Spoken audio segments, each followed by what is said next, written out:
Some men spend their whole lives running from the past, only to find it buried right beneath their feet. Elias Boone learned that lesson the hard way when he bought $200 worth of worthless desert and discovered something that would change everything. The folks in Salvation Ridge laughed when he traded his last money for that barren land. Too dry for farming, too empty for anything but rattlesnakes and regret. But one hot afternoon, his shovel struck wood instead of rock. What came up from that hole were bones wearing sheriff's stars, and a book filled with names of men still walking the streets, men who thought their secrets died 20 years ago. Now those men are coming for him, and Elias has to decide what matters more, his life or the truth. Before we continue, tell us where you're watching from and subscribe. Tomorrow brings something special. Elias Boone had seen 58 winters, and every one of them had left its mark. His face was weathered like canyon stone, creased deep around eyes that had learned to read sign in snow and track elk through timber so thick a man could walk past his own shadow. His hands were scarred from trap lines and rope burn, calloused in ways that spoke of a life lived hard and honest. He stood just under 6 feet, lean as jerky, with shoulders that still carried strength even if they ached some on cold mornings. His hair, more salt than pepper now, hung past his collar, and his beard was trimmed close enough to be respectable, but wild enough to show he didn't much care what town folk thought. He'd spent 30 years in the high country of the Rockies, trapping beaver and marten, living in cabins so remote that months would pass without seeing another human face. It was the kind of life that either broke a man or refined him down to something essential. Elias had been refined. He knew how to survive on what the land provided, how to read weather in the way aspens shivered, how to move through wilderness without leaving more than a whisper. But the winters had grown harder these past few years, and his joints complained more with each season. A man could only fight the mountains for so long before they won, so he'd come down, packed what little he owned onto a mule, and pointed himself south, looking for country that didn't try to kill you 6 months out of the year. He'd heard about land going cheap in the territories, places where a man could build something simple and live out his days without the snow trying to bury him every November. That's how he found himself in Salvation Ridge on a blistering afternoon in July of 1885. The town wasn't much to look at. A single street of sun-bleached buildings squatting in the desert like they were too tired to stand up straight. False front shops with paint peeling in long strips. A saloon with bat-wing doors that hung crooked on their hinges, a general store, a land office, and a courthouse that looked more permanent than anything else, built from local stone that had probably outlasted 3 generations of the wooden structures around it. Maybe 200 souls called this place home. Though Elias suspected that number was generous, the desert stretched in every direction, broken only by distant mountains that shimmered in the heat like they weren't quite real. Scrub brush and cactus dotted the pale dirt, and the sun hammered down with a weight that made a man understand why lizards moved slow. It was different from the mountains, but Elias found he didn't mind it. At least here you could see trouble coming from a long way off. He'd spent his first 2 days in town getting a feel for the place, sleeping under the stars at the edge of the settlement, taking meals at the boarding house run by a quiet widow named Sarah Kemper. She was a handsome woman in her late 40s, with grey threading through dark hair she kept pinned up practical. She moved with the efficiency of someone who'd learned not to waste motion, and her eyes carried the kind of sadness that spoke of loss she'd made peace with, but never quite forgotten. The boarding house food was simple, but good. Beans and cornbread, occasionally chicken or salt pork. Sarah didn't ask many questions, which Elias appreciated, but he caught her watching him sometimes with an expression he couldn't quite read. Curiosity, maybe, or concern. It was on his 3rd day that Elias walked into the land office, a cramped room that smelled of dust and old paper. Behind a desk piled with ledgers sat a thin man with spectacles that kept sliding down his nose. His nameplate read Walter Sims, land agent. Help you? Sims asked without much interest, not looking up from whatever he was writing. Looking to buy some land, Elias said. That got the man's attention. Sims looked up, took in Elias's worn buckskins and weathered face, and his expression shifted to something between amusement and pity. Well now, you come to the right place for that. How much land you looking for? Don't need much. Few acres. Somewhere I can build a cabin, keep to myself. Sims nodded slowly, pushing his spectacles up. Most of the good parcels are already claimed. River access, timber, that sort of thing. But I've got some plots available further out. What's your price range? Elias pulled a leather pouch from his coat and set it on the desk. The coins inside clinked with a sound that spoke of finality. Got $200. That's all of it. The land agent's eyebrows rose. He opened the pouch, counted the coins. Gold and silver mixed, probably every cent the mountain man had saved in 3 decades of hard living. Sims let out a low whistle. 200 will get you something, sure enough. He pulled out a large map, unrolled it across the desk, weighing down the corners with a rock and an inkwell. His finger traced across the paper. Now you want my honest advice. There's a nice 10 acres here by Willow Creek. Some shade, water year-round. What about that? Elias interrupted, pointing to a section marked in faded pencil near the edge of town. Sims's finger stopped. He looked at where Elias was pointing, and his expression went carefully neutral. That's Plot 47. Old Silver Spur Saloon used to be there. Used to be? Burned down. 20 years back, near about. Nothing there now but foundation stones and sand. How much? Well, Sims hesitated. Mr. Boone, that land's not worth farming. No water, no shade, nothing but how much? Elias repeated, quiet but firm. The land agent sighed. $150. But, mister, I'm telling you, I'll take it. 200, you said, gets me something. That plot? And I keep the extra 50 for supplies. Sims stared at him for a long moment, then shrugged. Your money. He pulled out a deed form and began filling it in with careful script. Can I ask why you want that particular plot? Elias didn't answer right away. He couldn't have explained it if he tried. Just a feeling in his gut, the same instinct that had kept him alive in grizzly country and warned him when avalanches were building on distant slopes. Something about that empty plot called to him in a way he didn't fully understand. Seems quiet, he finally said. Word spread fast in a small town. By the time Elias walked out of the land office with his deed, a small crowd had gathered in the street. Men in dusty work clothes, women with market baskets, even a few children stopped to stare. That's him, someone muttered. The fool who bought the old saloon lot. Laughter rippled through the crowd, not cruel exactly, but not kind either. The laughter of people watching someone make a mistake they'd never make themselves. A large man with a thick mustache and an expensive suit stepped forward from the saloon's shade. He had the bearing of someone used to being listened to, and the crowd quieted when he spoke. You must be the mountain man, he said, voice carrying easy authority. I'm Mayor Gideon Marsh. Welcome to Salvation Ridge. Elias nodded. Obliged. Heard you bought the old Silver Spur plot. Marsh's smile didn't quite reach his eyes. Can I ask what you plan to do with it? Build a cabin. Live quiet, on that land. Another man spoke up from the saloon doorway, broad-shouldered, ruddy-faced, wearing an apron that marked him as the proprietor. Friend, that dirt won't grow so much as a weed. Nothing there but memories and dust. Suits me fine, Elias said. Mayor Marsh studied him for a moment, and Elias got the sense of being measured, assessed, filed away in the man's memory. Well, if you need anything, my door's always open. We're a welcoming community here in Salvation Ridge. The words were friendly enough, but something in the mayor's tone made the hair on Elias's neck prickle. He'd learned to trust those warnings. A younger man wearing a tin star approached. Couldn't have been more than 25, with an earnest face and eyes that hadn't yet seen enough to make them hard. I'm Sheriff Tom Hadley. Just want you to know we keep a peaceful town here. Any trouble, you come find me. Don't expect there'll be trouble, Elias said. Good, good. Hadley seemed relieved. Where you staying? My land, I reckon. More laughter from the crowd. Even the sheriff smiled, though he tried to hide it.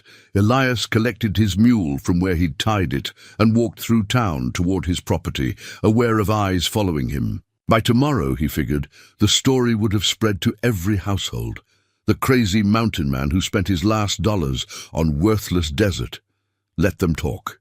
He'd spent 3 decades with only wind for company. Human judgment rolled off him like rain off waxed canvas. The plot was exactly as described. Nothing but sand and scattered timbers, the charred foundation stones of what had once been a building. Elias walked the property line, getting a feel for the land. The sun was dropping toward the western mountains, painting the desert in shades of copper and gold. He found a spot with a clear view in all directions and started setting up camp. As he worked, his hand brushed against the knife at his belt, a bone-handled blade his father had given him 40 years ago. It had been his companion through every season in the high country, had cleaned more game than he could count, had saved his life twice that he could remember. The handle was worn smooth from use, fitted to his grip like it was part of his hand. Some men carried photographs or letters. Elias carried this knife, and it told the whole story of where he'd been and what he'd survived. He built a small fire as darkness settled, made coffee in a battered tin pot, and sat watching the stars emerge. The desert night was different from mountain nights, warmer, drier, with different sounds. No owls hooting in timber, no elk bugling in distant meadows. Just wind moving across sand and the occasional cry of something wild and hunting. But underneath the peace, Elias felt something else. A tension in this town, like a wire pulled tight. The way Mayor Marsh had looked at him, the nervous energy in the crowd's laughter. The fact that this land, so close to town, had sat empty for 20 years. He sipped his coffee and wondered what had really happened to the Silver Spur. Saloon, wondered why no one wanted this. Ground and wondered, not for the first time since arriving, if coming down from the mountains had been a mistake after all. 3 days after signing the deed, Elias woke before dawn and decided it was time to start clearing the land. He'd spent the previous days observing the town, learning its rhythms, and letting people get used to seeing him. Now it was time to get to work. The sun wasn't yet above the eastern mountains when he started. He'd brought basic tools with him from the high country, a good shovel, an axe, a hammer, the kind of implements a man needed to carve out a life anywhere. His plan was simple: level enough ground for a small cabin, maybe 12 feet by 12 feet. Nothing fancy, just 4 walls and a roof to keep the weather off. The desert morning was cool, almost pleasant, but Elias knew that wouldn't last. By midday, the heat would be brutal. He worked methodically, clearing away the larger pieces of charred timber first, stacking them to one side. Might be useful for something later. The foundation stones he left where they were, good solid rock, probably quarried from the nearby hills. He could build around them, use them as part of his new cabin's base. By the time the sun cleared the mountains, he'd worked up a decent sweat. He paused to drink from his canteen, looking around at what he'd accomplished. Not much yet, but it was a start. The blackened timbers told a story of fire, and he found himself wondering about that night 20 years ago. What had started the blaze? Had anyone died? He pushed the thoughts aside and went back to work. The shovel bit into the sand with a satisfying crunch. Elias fell into the rhythm of it, drive the blade down, lever up the load, toss it aside. Drive, lever, toss. His muscles remembered this kind of work, from building trapline cabins, from digging food caches in frozen ground. The desert sand was easier than mountain soil, at least. No roots to fight, no rocks bigger than his fist. He was maybe 3 feet down, working on leveling a particularly stubborn high spot. When the shovel struck something that didn't feel like sand or stone, the sound was wrong. Not the crack of metal on rock, but a hollow thunk. Like hitting wood. Elias stopped, wiped sweat from his forehead, and looked down into the shallow pit he'd dug. He could see it now, a dark line in the sand where his shovel had scraped away the surface. He knelt down, brushed away more sand with his hand, and felt his breath catch wood. Definitely wood. Smooth planks running horizontal, fitted tight together. He stood back, looking at the area with fresh eyes. The foundation stones made a rough rectangle, maybe 20 feet by 30 feet, the footprint of the old saloon. He was working near what would have been the back corner, away from where the front door would have faced the street. Elias began digging more carefully now, using his hands as much as the shovel. The wood extended in both directions. After 20 minutes of work, he'd uncovered an area about 6 feet by 4 feet. The planks were thick, 2 inches at least, and though weathered, they seemed solid. More importantly, they were clearly deliberate. This wasn't debris from the fire. This was a structure, a cellar door. Had to be. His pulse picked up despite himself. Cellars meant storage. Storage meant maybe something worth finding. But more than that, he felt that same instinct that had drawn him to this plot in the first place. Whatever was down there, it was the reason this land had sat empty for 2 decades. The sun climbed higher. The temperature rose. Elias kept working, clearing the sand from around the entire cellar entrance. He found iron hinges on one side, badly rusted but still intact. On the other side, a hasp and what remained of a heavy lock, broken and corroded. By noon, he had the entire door exposed. He sat back on his heels studying it.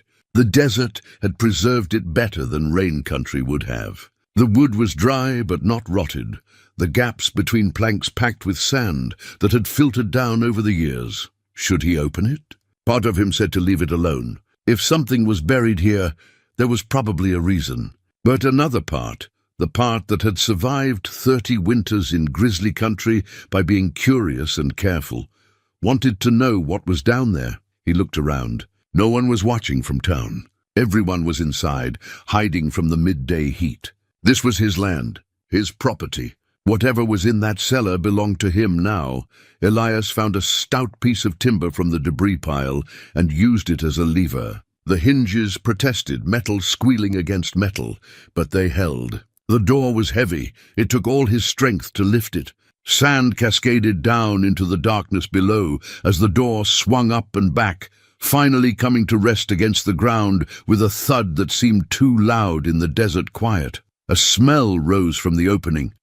Dry air, dust, and something else. Something old and still. Elias fetched his lantern from camp, lit it, and approached the opening carefully. Stone steps led down into darkness. The walls were rock, carefully fitted. Someone had built this to last. He descended slowly, testing each step before putting his full weight on it. The lantern threw dancing shadows on the walls. The air was cooler down here, noticeably so. 8 steps down, then he was standing on a hard dirt floor. The cellar was bigger than he'd expected, maybe 15 feet square, with a ceiling high enough that he could stand upright. His lantern light revealed shelves along one wall, empty now, except for a few broken bottles. A barrel in one corner long since gone dry.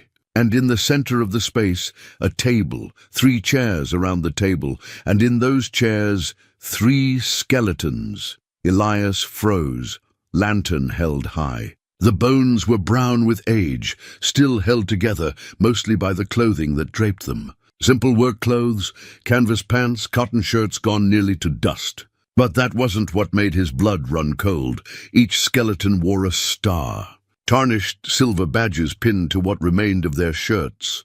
Lawmen, 3 lawmen, sitting at a table in a sealed cellar beneath a burned saloon. Dead for 20 years, Elias moved closer, his mountain man's practicality overcoming the initial shock. The bones showed no sign of violence, no bullet holes in skulls, no obvious breaks. The men were arranged almost naturally, as if they'd been sitting here having a quiet drink when death came. 3 tin cups sat on the table before them, and between the cups a deck of cards spread in what might have been a poker hand. But there was something else on the table. Something that had survived the years better than cloth or flesh. A book, leather-bound, closed, sitting in the exact center of the table, like it had been placed there deliberately. Elias reached for it, then hesitated. This felt like crossing a line. These men had died here, been sealed in and forgotten. Whatever that book held, someone had wanted it buried with them. But if they'd wanted it destroyed, they would have burned it with the saloon above. Someone had sealed it down here instead. Preserved it, hidden it, or protected it. He picked up the book. The leather was dry but intact, the binding still solid. He opened it to the first page. The handwriting was precise, businesslike. A ledger of some kind. Elias carried it closer to his lantern and began to read. The first entries were mundane, payments for supplies, wages, amounts that seemed to be accounting for some kind of business operation. But as he turned pages, the entries changed. Names he'd heard in town appeared. Gideon Marsh, a man named Silas Calhoun, someone called Bartholomew Crane, and there, near the bottom of one page, Dutch Miller, Silver Spur Saloon. The entries were dated 1865. 20 years ago, he turned more pages, and the nature of the ledger became clear. This wasn't business accounting. This was a record of payments. Hush money. Blood money. One entry made him stop cold. September 15th, 1865, Red Creek incident. 23 miners deceased. Gold shipment recovered. Division of assets. G. Marsh, 4,200. S. Calhoun, 4,200. B. Crane, 3,800. D. Miller, $3,200. J. Hayes, 20,800. Total distributed, 18,200. Below that, in different handwriting, shakier. Payment refused. Deputy James Hadley, Deputy Frank Morrison, Deputy William Cross.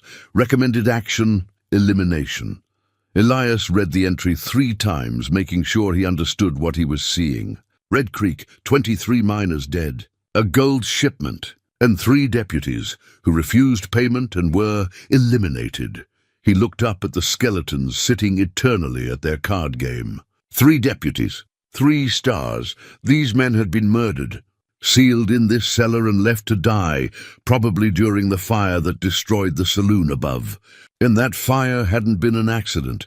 It had been set deliberately to hide this place, to bury the evidence along with the witnesses.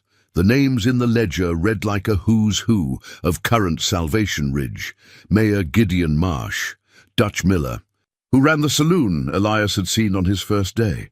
And the others, he'd need to ask around, but he suspected they were prominent men in town. 20 years ago, they'd orchestrated a massacre, stolen a gold shipment, and murdered 3 lawmen to cover it up. Then they'd literally buried the evidence and built their lives on top of it. Elias closed the ledger carefully, his mind racing. This changed everything. He'd bought this land looking for peace and quiet, and instead, he'd uncovered a secret that powerful men had killed to protect. He looked at the 3 skeletons again. Deputies. Men who'd stood for something when it mattered. Men who'd paid for that stand with their lives. "I'm sorry," he said quietly to the bones. "Sorry it took 20 years for someone to find you." One of the stars had come loose from its rotted shirt. Elias picked it up, felt the weight of it in his palm. The metal was tarnished, nearly black, but he could still make out the engraving. Deputy Salvation Ridge. He slipped the star into his pocket. These men deserved better than to be forgotten in a cellar. Their story needed telling, but as he stood there in the cool darkness, with his lantern casting long shadows, Elias realized the danger he was in. The men named in that ledger were still alive, still powerful. They'd killed to keep this secret once. They'd do it again. He needed to think, needed to be careful. But first, he needed to get out of this cellar before someone came looking for him. Elias climbed the stone steps back into the blazing sunlight, ledger tucked under his arm. He lowered the cellar door as quietly as he could, then spent the next hour carefully covering it with sand again. To any casual observer, it would look like nothing more than cleared ground. As he worked, he kept watch on the town. And he saw what he'd feared, a figure on horseback sitting motionless on a distant ridge. Too far to see details, but close enough to be watching. Close enough to have seen him open the cellar. The rider sat there for maybe 5 minutes, then turned and rode back toward town at a gallop. Elias's jaw tightened. So they knew. Or suspected. Either way, the clock had started ticking. He finished covering the cellar door, made his camp look undisturbed, and tucked the ledger into his bedroll where it wouldn't be visible. Then he sat by his cold fire pit, the deputy's star heavy in his pocket, and watched the sun slide toward the western mountains. 20 years those men had been down there. 20 years the truth had been buried. And now, Elias realized with grim certainty, the men who'd buried it were about to come looking for him. The desert evening was peaceful, but Elias Boone knew better than to trust peace. In the mountains, the quietest moments often came right before the storm hit. He suspected the same was true here. He just had to decide, run, or stand his ground on $200 worth of desert sand and 20-year-old secrets. His hand went to the knife at his belt, then to the star in his pocket. 3 men had stood their ground once. Maybe it was time someone finished what they'd started. Dawn brought clarity and resolve. Elias returned to the cellar site as the sun broke over the eastern mountains. He'd thought long about what Sarah had told him, about her suspicions and her fear. But he'd also thought about those 3 men down there in the darkness, dying for standing up to corruption. He carefully uncovered the cellar door again, descended the stone steps, and looked at the 3 skeletons still sitting at their eternal card game. In the lantern light, they seemed almost peaceful. "I'm taking one of your stars," he said to the silent bones. "A figure you won't mind. Someone needs to remember what you stood for." He removed the badge from Deputy Morrison's remains, brushed the dust from it gently. The metal was tarnished nearly black, but he could still make out the engraving. He placed it carefully in his pocket, next to the one he'd taken yesterday. Deputy Cross's star, 3 stars for 3 men. He'd carry their memory and finish what they'd started. Before he left the cellar, Elias did something else. He made careful notes about the position of the bodies, sketched the layout of the room, and copied several key entries from the ledger. If something happened to the original, there needed to be a backup. He'd learned in the mountains that redundancy kept you alive. Back at the surface, he spent an hour carefully documenting the cellar door itself, measurements, construction details, the condition of the lock, evidence that could be verified later. By mid-morning, he was ready to take the next step. He needed allies, and there was one person in town who might be willing to help if approached correctly: Sheriff Tom Hadley. The young sheriff's office was in a small building attached to the courthouse. Elias found him at his desk, working through paperwork with the kind of concentration that suggested he took his job seriously. "Mr. Boone," Hadley said, looking up with surprise. "What can I do for you?" "Need to talk to you about something. Private, if possible." Hadley's expression grew cautious, but he nodded and gestured to a chair. "Doors closed. What's on your mind?" Elias sat, choosing his words carefully. "Tell me about your father." The change in Hadley was immediate. His face went pale, then flushed. "My father? Why?" "Because I found something on my land that I think you should know about. But first, I need to understand what you know about how he died." "He died in a fire. The Silver Spur Saloon fire in 1865. He was a deputy, trying to save people trapped inside. He was a hero." The words came out defensive, as if Hadley had repeated them so many times they'd become armor. "What if I told you that's not what happened?" "I'd say you should be careful what you accuse people of, especially regarding men who can't defend themselves." Elias studied the young man. He saw genuine belief there, but also something else. A tiny crack of doubt, like Hadley had heard whispers over the years, but never let himself believe them. "Come out to my land," Elias said quietly. "Let me show you something. Then you can decide what you believe." "Show me what?" "The truth about how your father died." They rode out together in silence, Hadley on his horse, Elias walking alongside. The sheriff kept his hand near his pistol, clearly uncertain whether this was wise. Elias couldn't blame him. At the sight, Elias uncovered the cellar door again. Hadley watched, his expression growing more troubled with each shovelful of sand. "There's a cellar under the old saloon?" he asked. "There is. And there's something in it you need to see." They descended together. In the lantern light, the 3 skeletons seemed to take on new meaning, with the dead deputy's son standing there. Hadley stared at them for a long moment, then saw the stars pinned to their rotted clothing. "Dear God," he whispered, "your father is one of these men," Elias said gently. "Him and 2 other deputies. They were locked down here and left to die when the building burned." Hadley moved closer, as if drawn by something he couldn't resist. He knelt beside one of the skeletons, and Elias saw him reach out with a trembling hand toward the tarnished star. "Which one?" "Don't know for certain. But does it matter? All 3 died the same way. How do you know?" "How do you know this wasn't what they said?" "An accident." Elias showed him the ledger. sat beside him in that cool darkness, and let the young man read his father's fate in careful handwriting that had survived 2 decades. He watched Hadley's face change as he read, watched shock give way to horror, horror to grief, and finally grief to a cold, hard anger that reminded Elias of high country winters. When Hadley finally spoke, his voice was barely above a whisper. Mayor Marsh did this. Judge Crane, Dutch Miller. They killed my father, and 23 miners before that. Red Creek Massacre, you ever hear about it? Yes, Apache raid, I was told. Part of the territory troubles. Wasn't Apaches. Was your father's own sheriff and these prominent citizens. Ambushed the miners, stole the gold, and when your father and the others tried to bring them to justice, they murdered them too. Hadley sat back against the stone wall, the ledger in his lap. Elias could see him struggling to process it all, a lifetime of beliefs crumbling in the space of an hour. My mother, Hadley said suddenly. Did she know? Don't think so. Sarah Kemper suspected, but she was Deputy Morrison's wife. She might have shared her suspicions with your mother, but I can't say for certain. She died 5 years ago, cancer. Her last words to me were about my father, how proud he'd be of me wearing the star. His voice broke. I've been protecting his killers, working for a town they built on blood money. You didn't know. I should have known.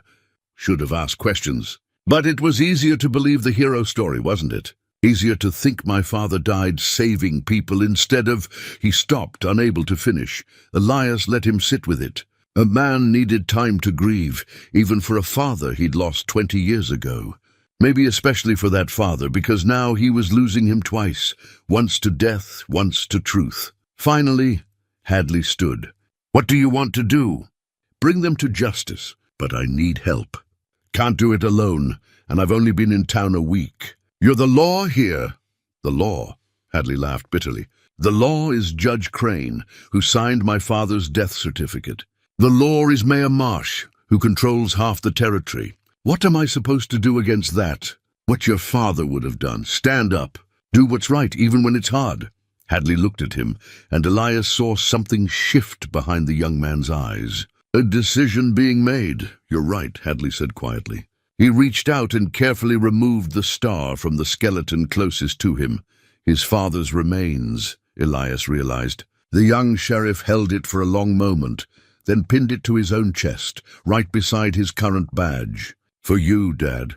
I'll finish what you started. They climbed back to the surface together, and this time when they covered the cellar, it was to protect evidence, not hide it. We need a plan, Hadley said. Can't just walk up and arrest them. We need proof that will hold up beyond this town, beyond Crane's jurisdiction. Federal marshals. Would work, but they're days away at Fort Laramie. We send word. It'll take a week minimum for them to get here. And the moment Marsh suspects we're bringing in outside law, he'll run or destroy evidence. So we gather more evidence first. Build a case they can't ignore. And stay alive while doing it, Hadley added grimly. You find anything else suspicious on your land? Just the cellar. But I'm betting there's more to find if we look. The ledger mentions Red Creek. That's a real place? About 15 miles north. Old mining camp been abandoned since the massacre. I could take you there. Tomorrow, Elias said. Today I need to make sure my camp is secure. Someone searched it yesterday while I was in town. Hadley's jaw tightened. They're scared. Good. Scared men make mistakes. They parted with an agreement to meet at dawn the next day. As Elias walked back toward his new camp in the rocks, he felt a grim satisfaction. He had an ally now, the son of one of the murdered deputies, wearing his father's star and ready to fight. But that satisfaction lasted only until he reached his camp and found his water supply poisoned.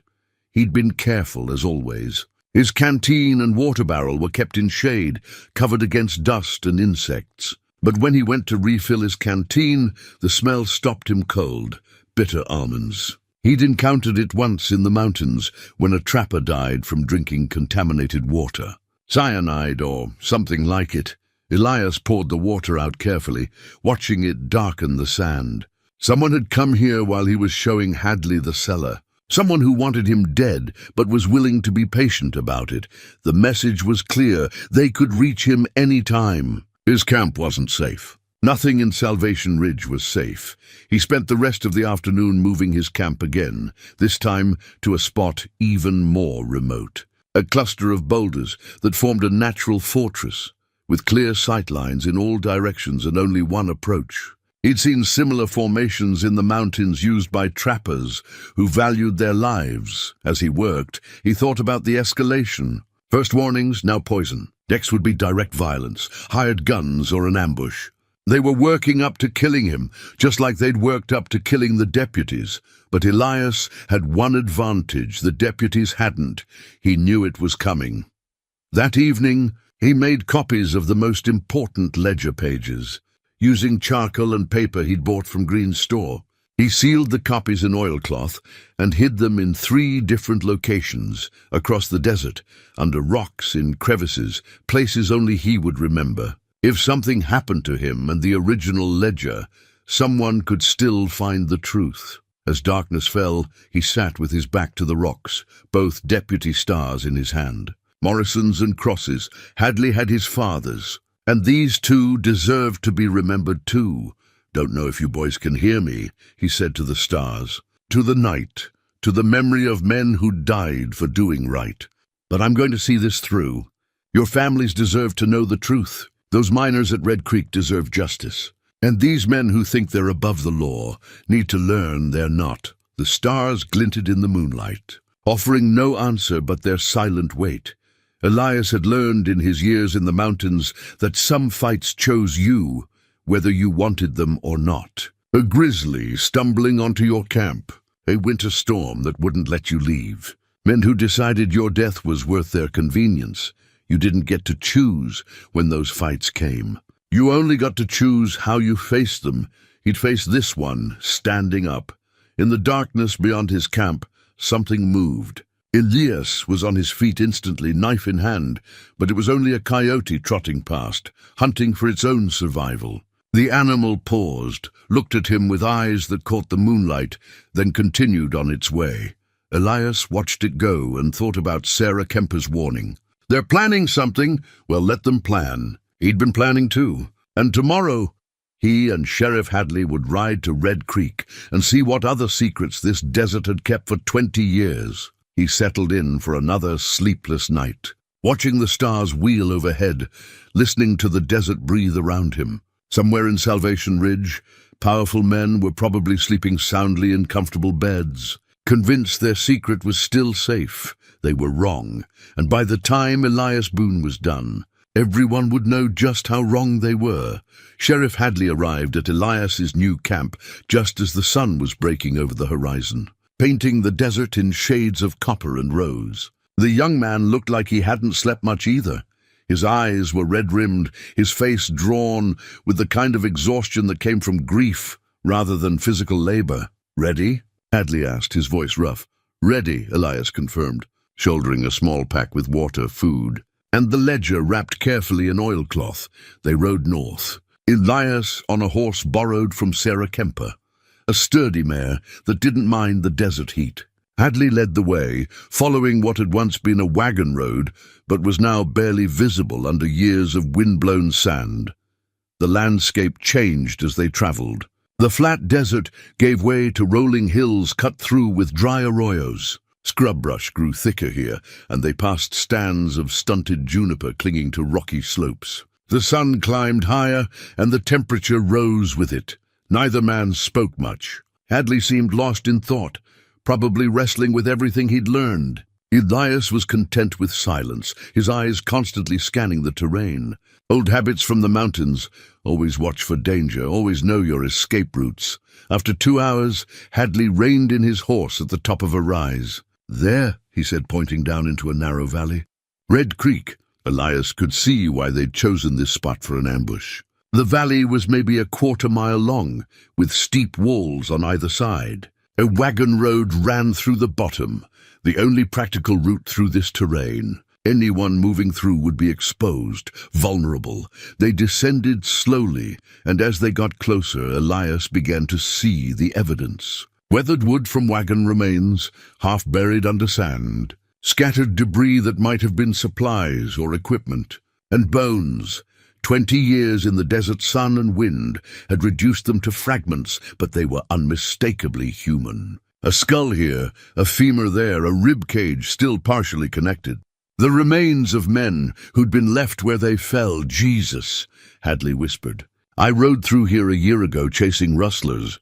Didn't even notice. You weren't looking, Elias said. And someone went to some trouble to scatter things, make it look natural. They dismounted and began searching the site methodically. Elias found spent rifle cartridges, dozens of them, positioned in the rocks above the road. Shooting positions for an ambush. He climbed up to one and looked down at the killing ground below. Perfect view. The miners wouldn't have stood a chance. Boone. Hadley called from further down the valley. You need to see this. Elias climbed down and found the sheriff standing beside a cluster of crude wooden crosses, weathered but still standing.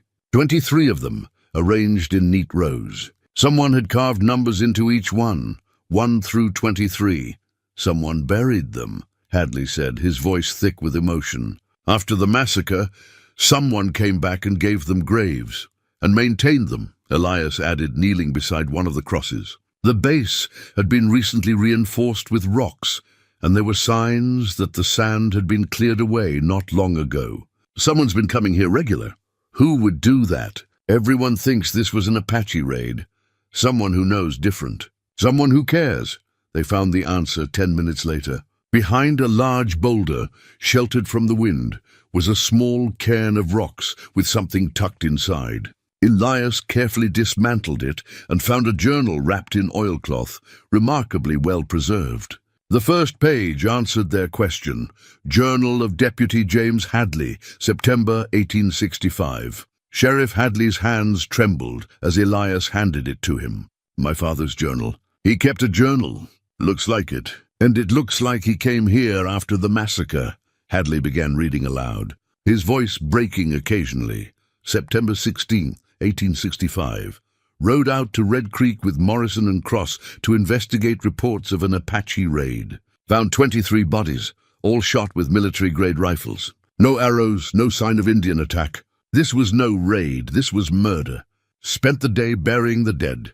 Cross made markers. Morrison said a prayer over each grave. I can't get their faces out of my mind. They trusted us to protect them. September 17th, searched the ambush site.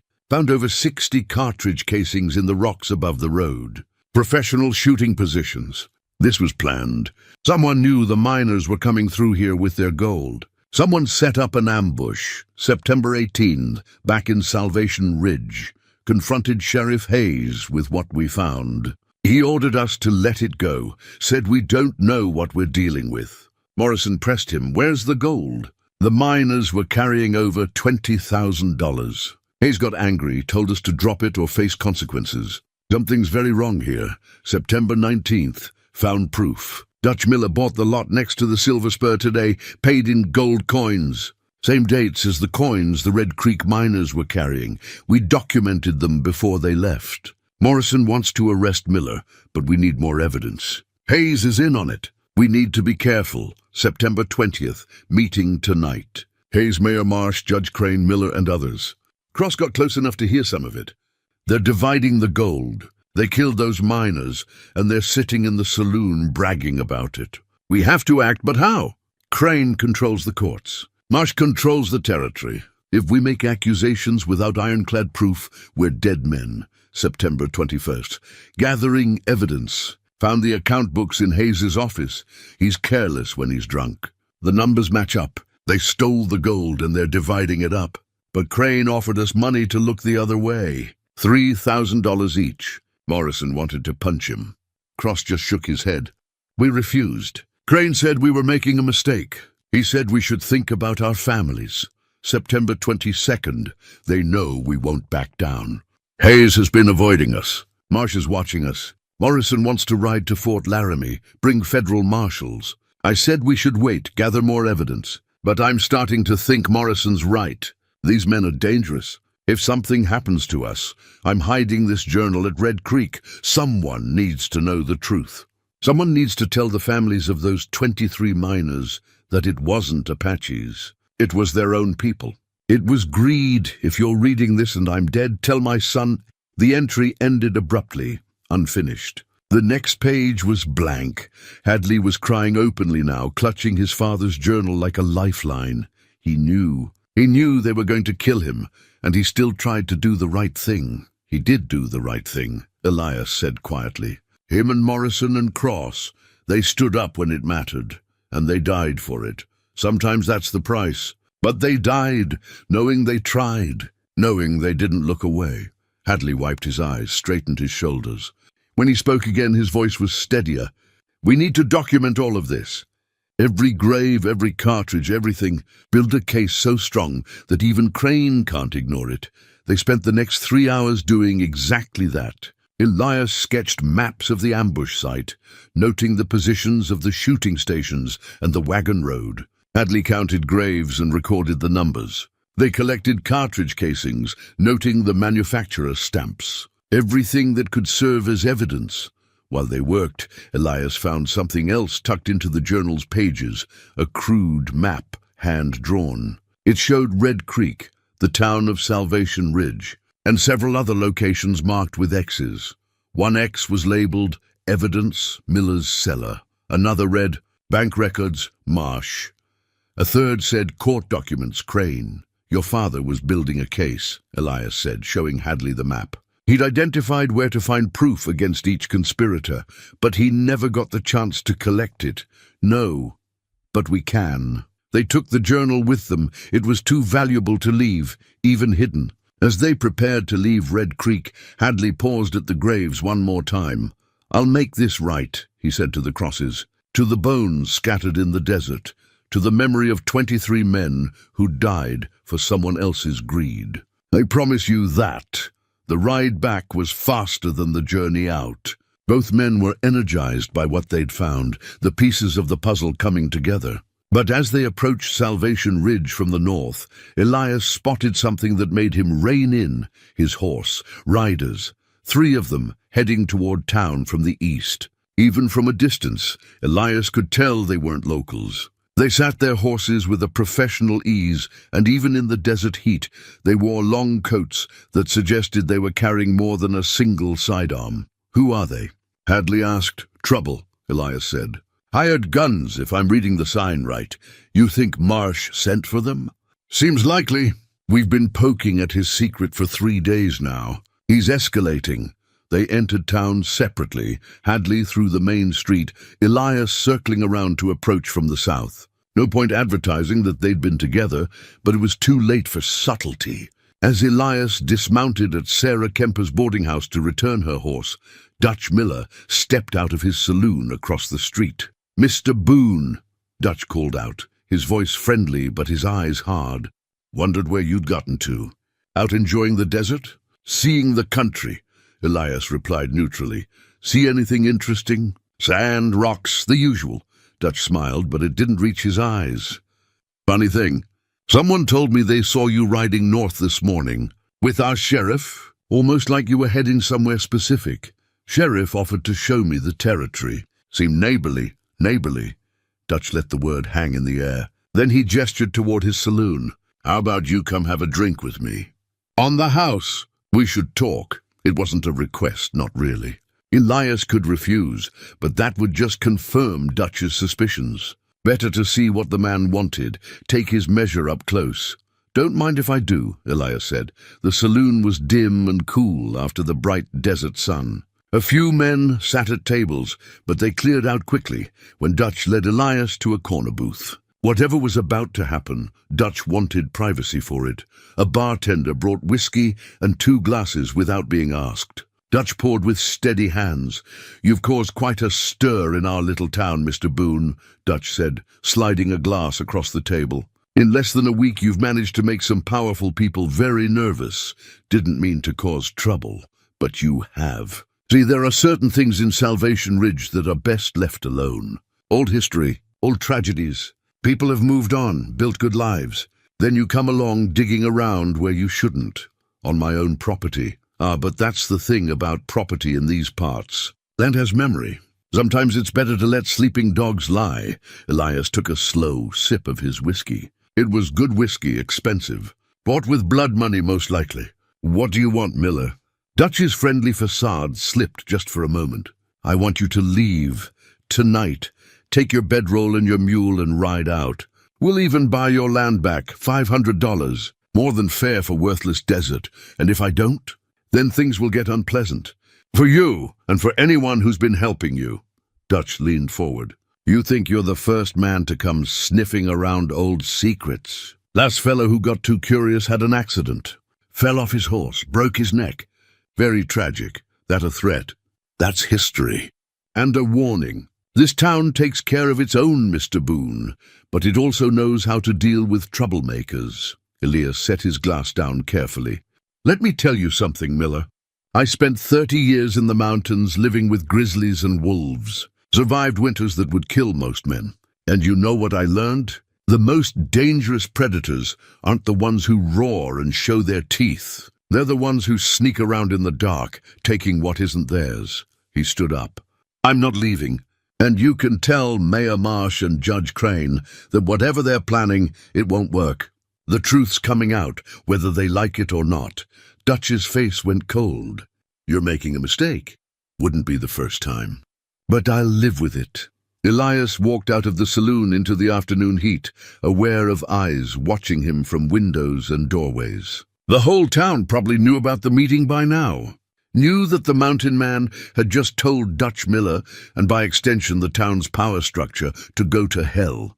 He found Sheriff Hadley waiting at his office. The young man looked worried. 3 strangers just checked into the boarding house, Hadley said quietly. Paid for a week in advance. Cold-eyed men with guns worn low. Sarah's scared, let her hear from me. Miller just made that clear. Then we need to move fast. Whatever evidence my father marked on that map, we need to get it before they make their move. Elias nodded. Tonight. We'll hit Miller's cellar first, that's closest. But we need to be smart. These men are professionals. I'll deputize some townspeople. Men I trust. No, too risky. If word gets out, those hired guns will be waiting. Just you and me, moving quiet. Hadley started to argue, then stopped. You've done this before, haven't you? Not law work, but I've hunted men in the mountains. Claim jumpers, outlaws hiding in the high country. It's not much different than tracking elk, except the prey shoots back. That should not be as comforting as it is. Despite the tension, Elias smiled. We'll make it work. Your father did his part gathering evidence. Now we finish what he started.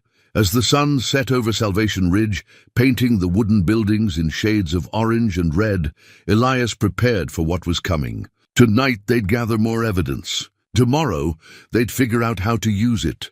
But first they had to survive the night. The sun was barely up when Sheriff Hadley found Elias at his camp.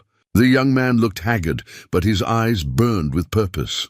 One of the hired guns turned up tied to a rock about an hour ago, Hadley said. Shoulder wound, claiming he was attacked by bandits. You wouldn't know anything about that? Might have run into some trouble last night.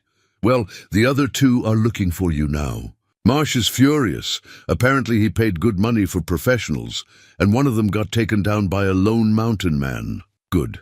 Let him be angry. Angry men make mistakes. Hadley sat down, accepted the coffee Elias offered. I've been thinking about our next move. We have Dutch's testimony and documents. We have the ledger and my father's journal. But if we're going to make charges stick, we need something directly from Marsh or Crane. Something they can't explain. A way. Your father's map mentioned Marsh's bank records and Crane's court documents. The bank will be heavily guarded, especially now. But Crane, Hadley paused, thinking. Crane is old, maybe 70. Lives alone in a big house on the edge of town. His office is attached to the courthouse, but he keeps a private study at home, where he does most of his work. Think he'd keep evidence there? Dutch said everyone kept insurance against each other. Makes sense Crane would too. He survived this long by being careful.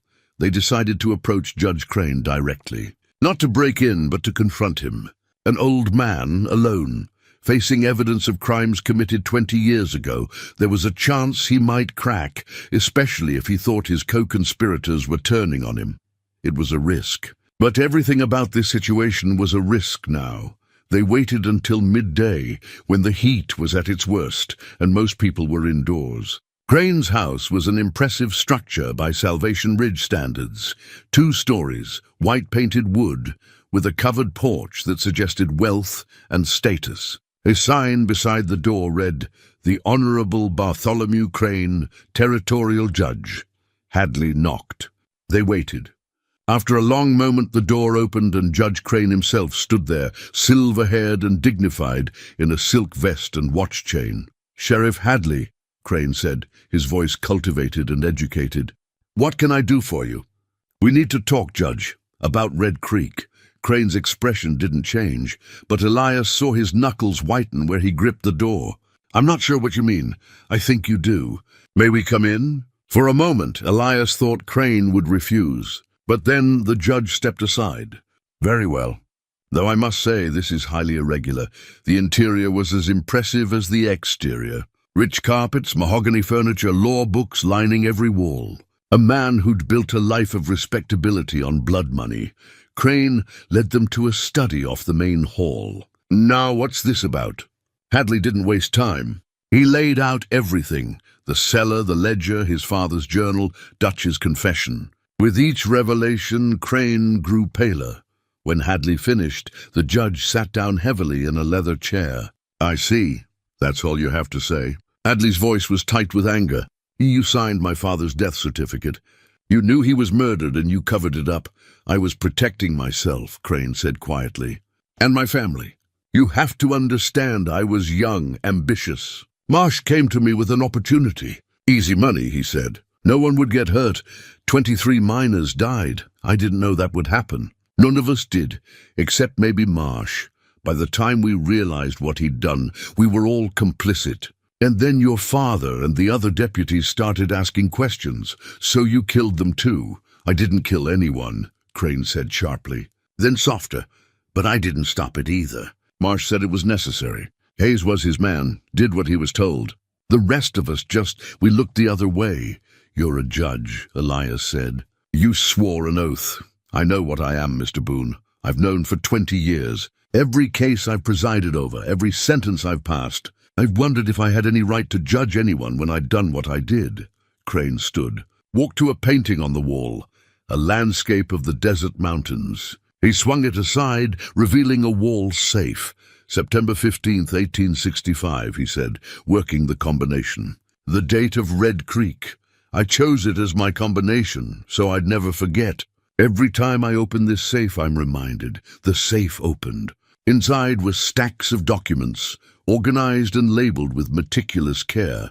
I've kept records of everything," Crane said, pulling out ledger after ledger. "Every crime, every cover-up, every payment. 20 years of conspiracy documented in detail. Marsh thinks I'm loyal, but I've been building a case against him, against all of us, since the beginning." He turned to face them, his eyes haunted. "I've been waiting for someone to come asking. Someone who cared enough to dig up the truth.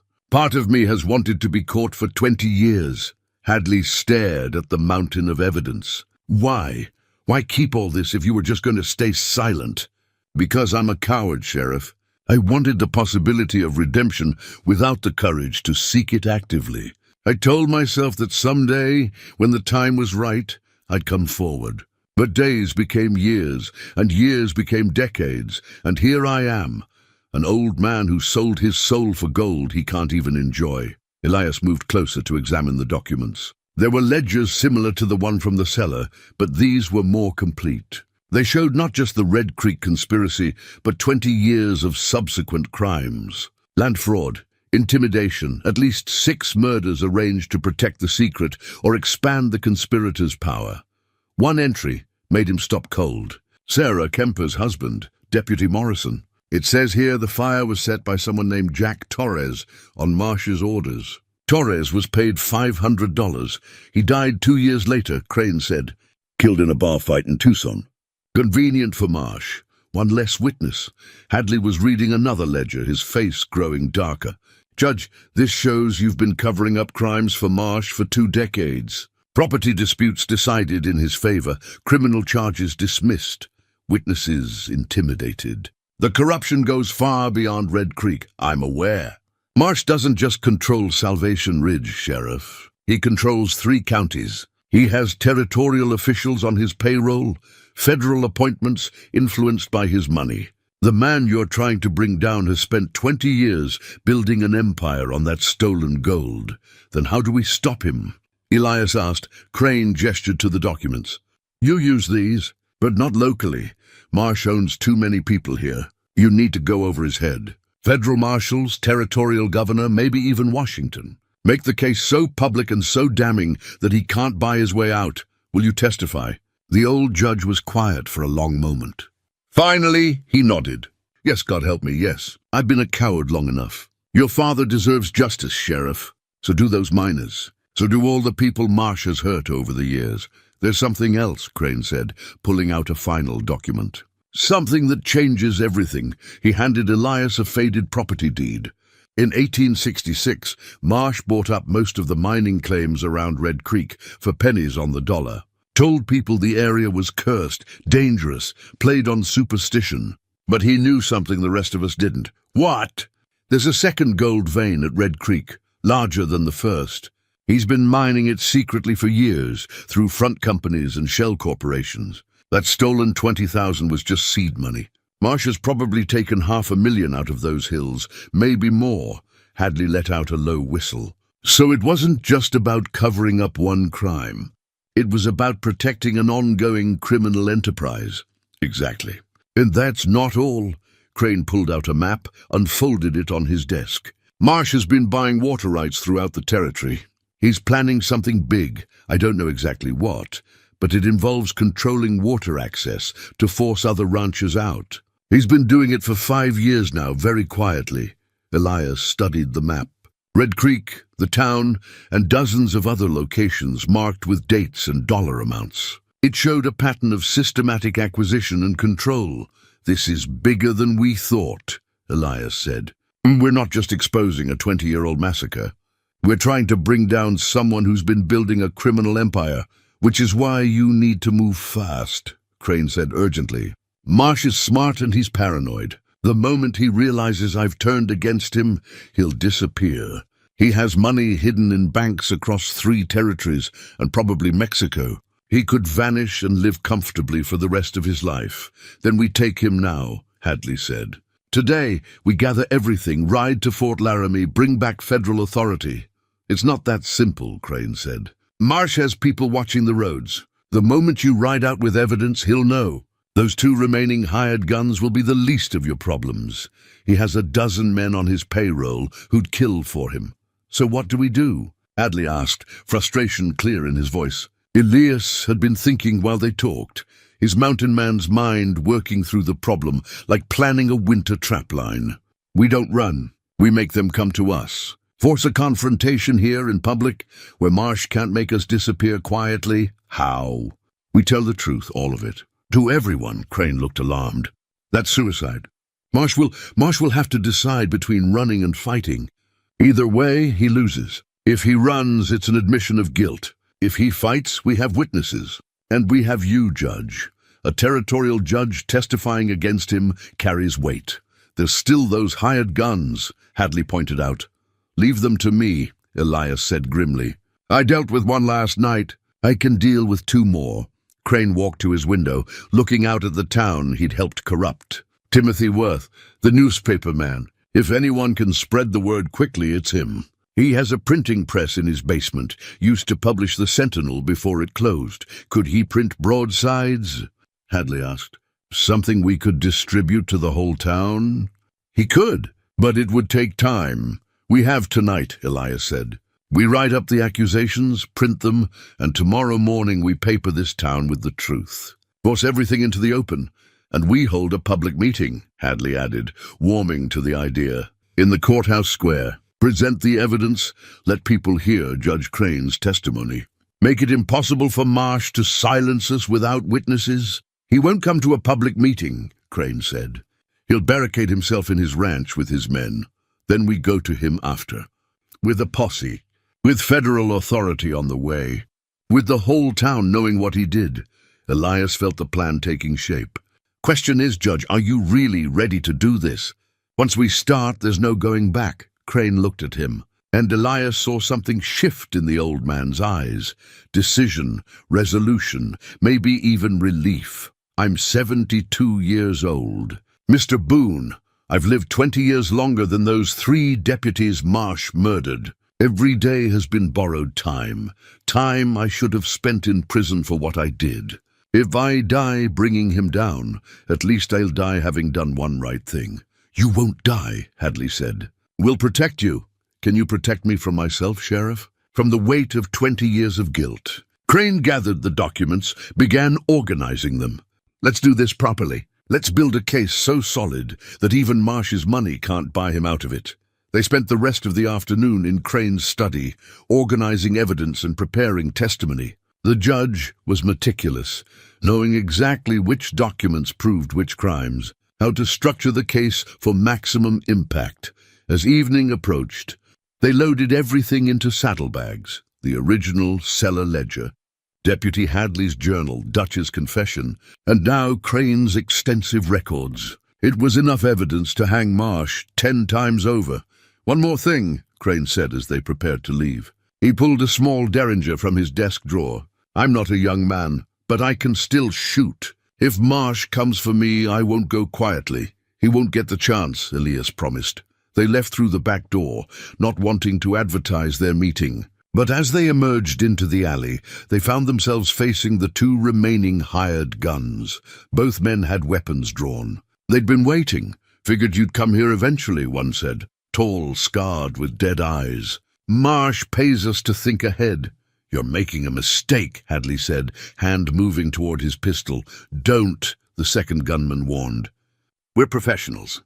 You're dead before you clear leather. Maybe, Elias said calmly. But you'll only get one of us. The other 2 will take you down. Worth dying for Marsh's money? The scarred gunman smiled.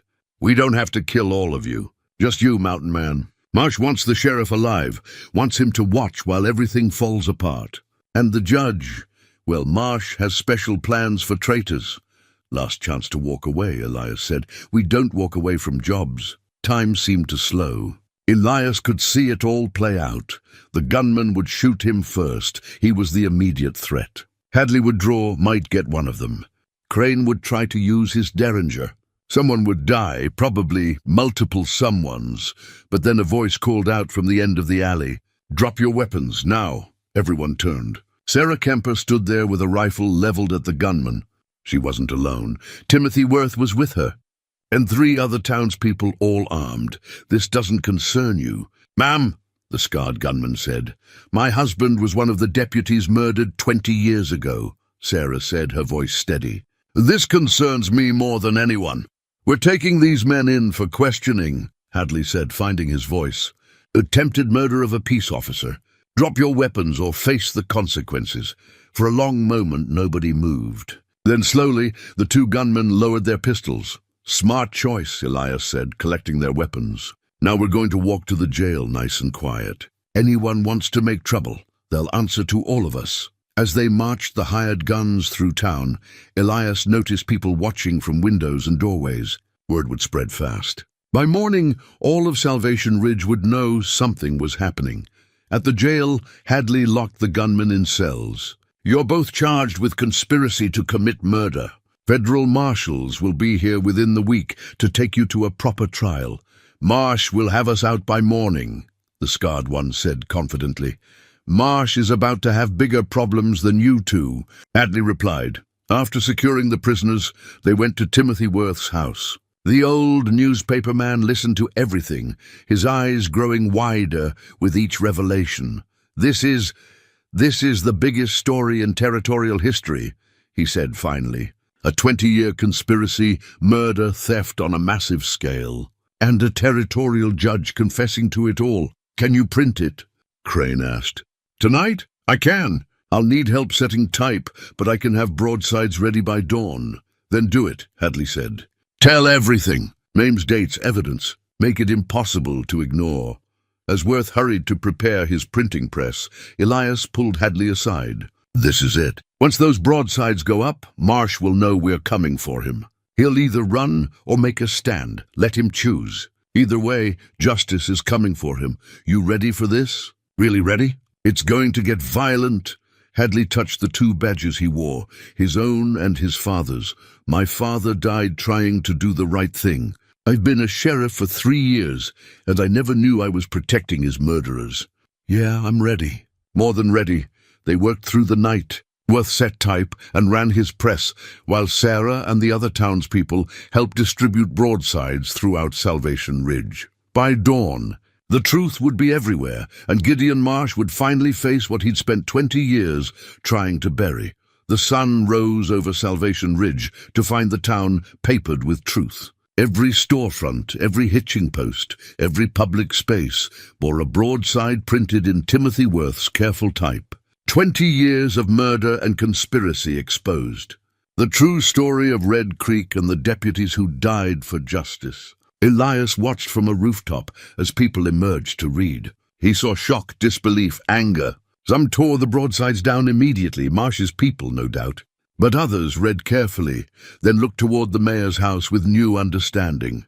The broadside laid it all out in stark terms. The Red Creek massacre of 23 miners, the theft of gold, the murder of 3 deputies who tried to stop it, and the names Mayor Gideon Marsh, Judge Bartholomew Crane, Dutch Miller, Silas Calhoun, and the deceased Sheriff John Hayes, everything documented. Everything sourced to the ledger, the journal, and Judge Crane's own confession. At the bottom, an announcement. Public testimony and evidence presentation at noon today. Courthouse Square. All citizens invited to hear the truth. By mid-morning, the town was in chaos. Marsh's house was shuttered tight, armed men visible in the windows. Dutch Miller had closed his saloon and barricaded himself inside. Whether for protection or to avoid facing his neighbors, Elias couldn't say. Judge Crane had moved into the courthouse with Sheriff Hadley, surrounded by townspeople who'd volunteered to protect him. Elias descended from his observation post and made his way to the courthouse. The building was crowded with people, some angry, some frightened, all demanding answers. Hadley stood on the courthouse steps, trying to maintain order. I know you all have questions. That's why we're holding the public presentation at noon. Everything will be explained. Where's Mayor Marsh? Someone shouted. Why isn't he here defending himself? Because he's guilty, Sarah Kemper said, stepping forward. My husband Frank Morrison was one of the murdered deputies. I've known the truth for 20 years, and I've had to live in silence. Not anymore. Her words carried weight. Sarah was respected, known for her kindness and hard work. If she said it was true, many believed her. More people gathered as the morning wore on. Elias estimated at least 200 of the town's citizens had assembled in the square by 11 o'clock. He kept watch for trouble, his hand never far from his knife. At 11:30, a rider came galloping in from the east, one of Marsh's ranch hands. He dismounted at Marsh's house, pounded on the door, and was quickly admitted. Through a window, Elias saw heated discussion. They're planning something, he said to Hadley. Let them plan. We have the evidence. We have witnesses. We have the truth. Truth doesn't stop bullets, no, but it stops lies. And lies are what Marsh has built his empire on. At noon precisely, Hadley stepped onto a platform that had been hastily constructed in the square. Judge Crane stood beside him, looking frail but determined. Timothy Worth was there with his camera, ready to document everything. Sarah Kemper stood with a group of other women, wives and widows, of men who'd been hurt by Marsh's corruption over the years. Elias positioned himself where he could watch both the crowd and the approaches to the square. If Marsh was going to make a move, it would be now. Citizens of Salvation Ridge, Hadley began, his young voice carrying across the silent crowd. I know many of you have read the broadsides this morning. I know many of you are confused, angry, and looking for answers. I'm here to give you those answers. He held up his father's journal. This is the journal of Deputy James Hadley, written 20 years ago, my father.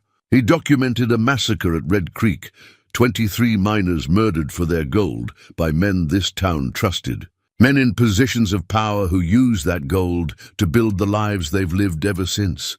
Murmurs ran through the crowd. Hadley continued, his voice growing stronger. 3 deputies, my father, Frank Morrison, and William Cross, discovered the truth. They refused to be bought off. They refused to stay silent.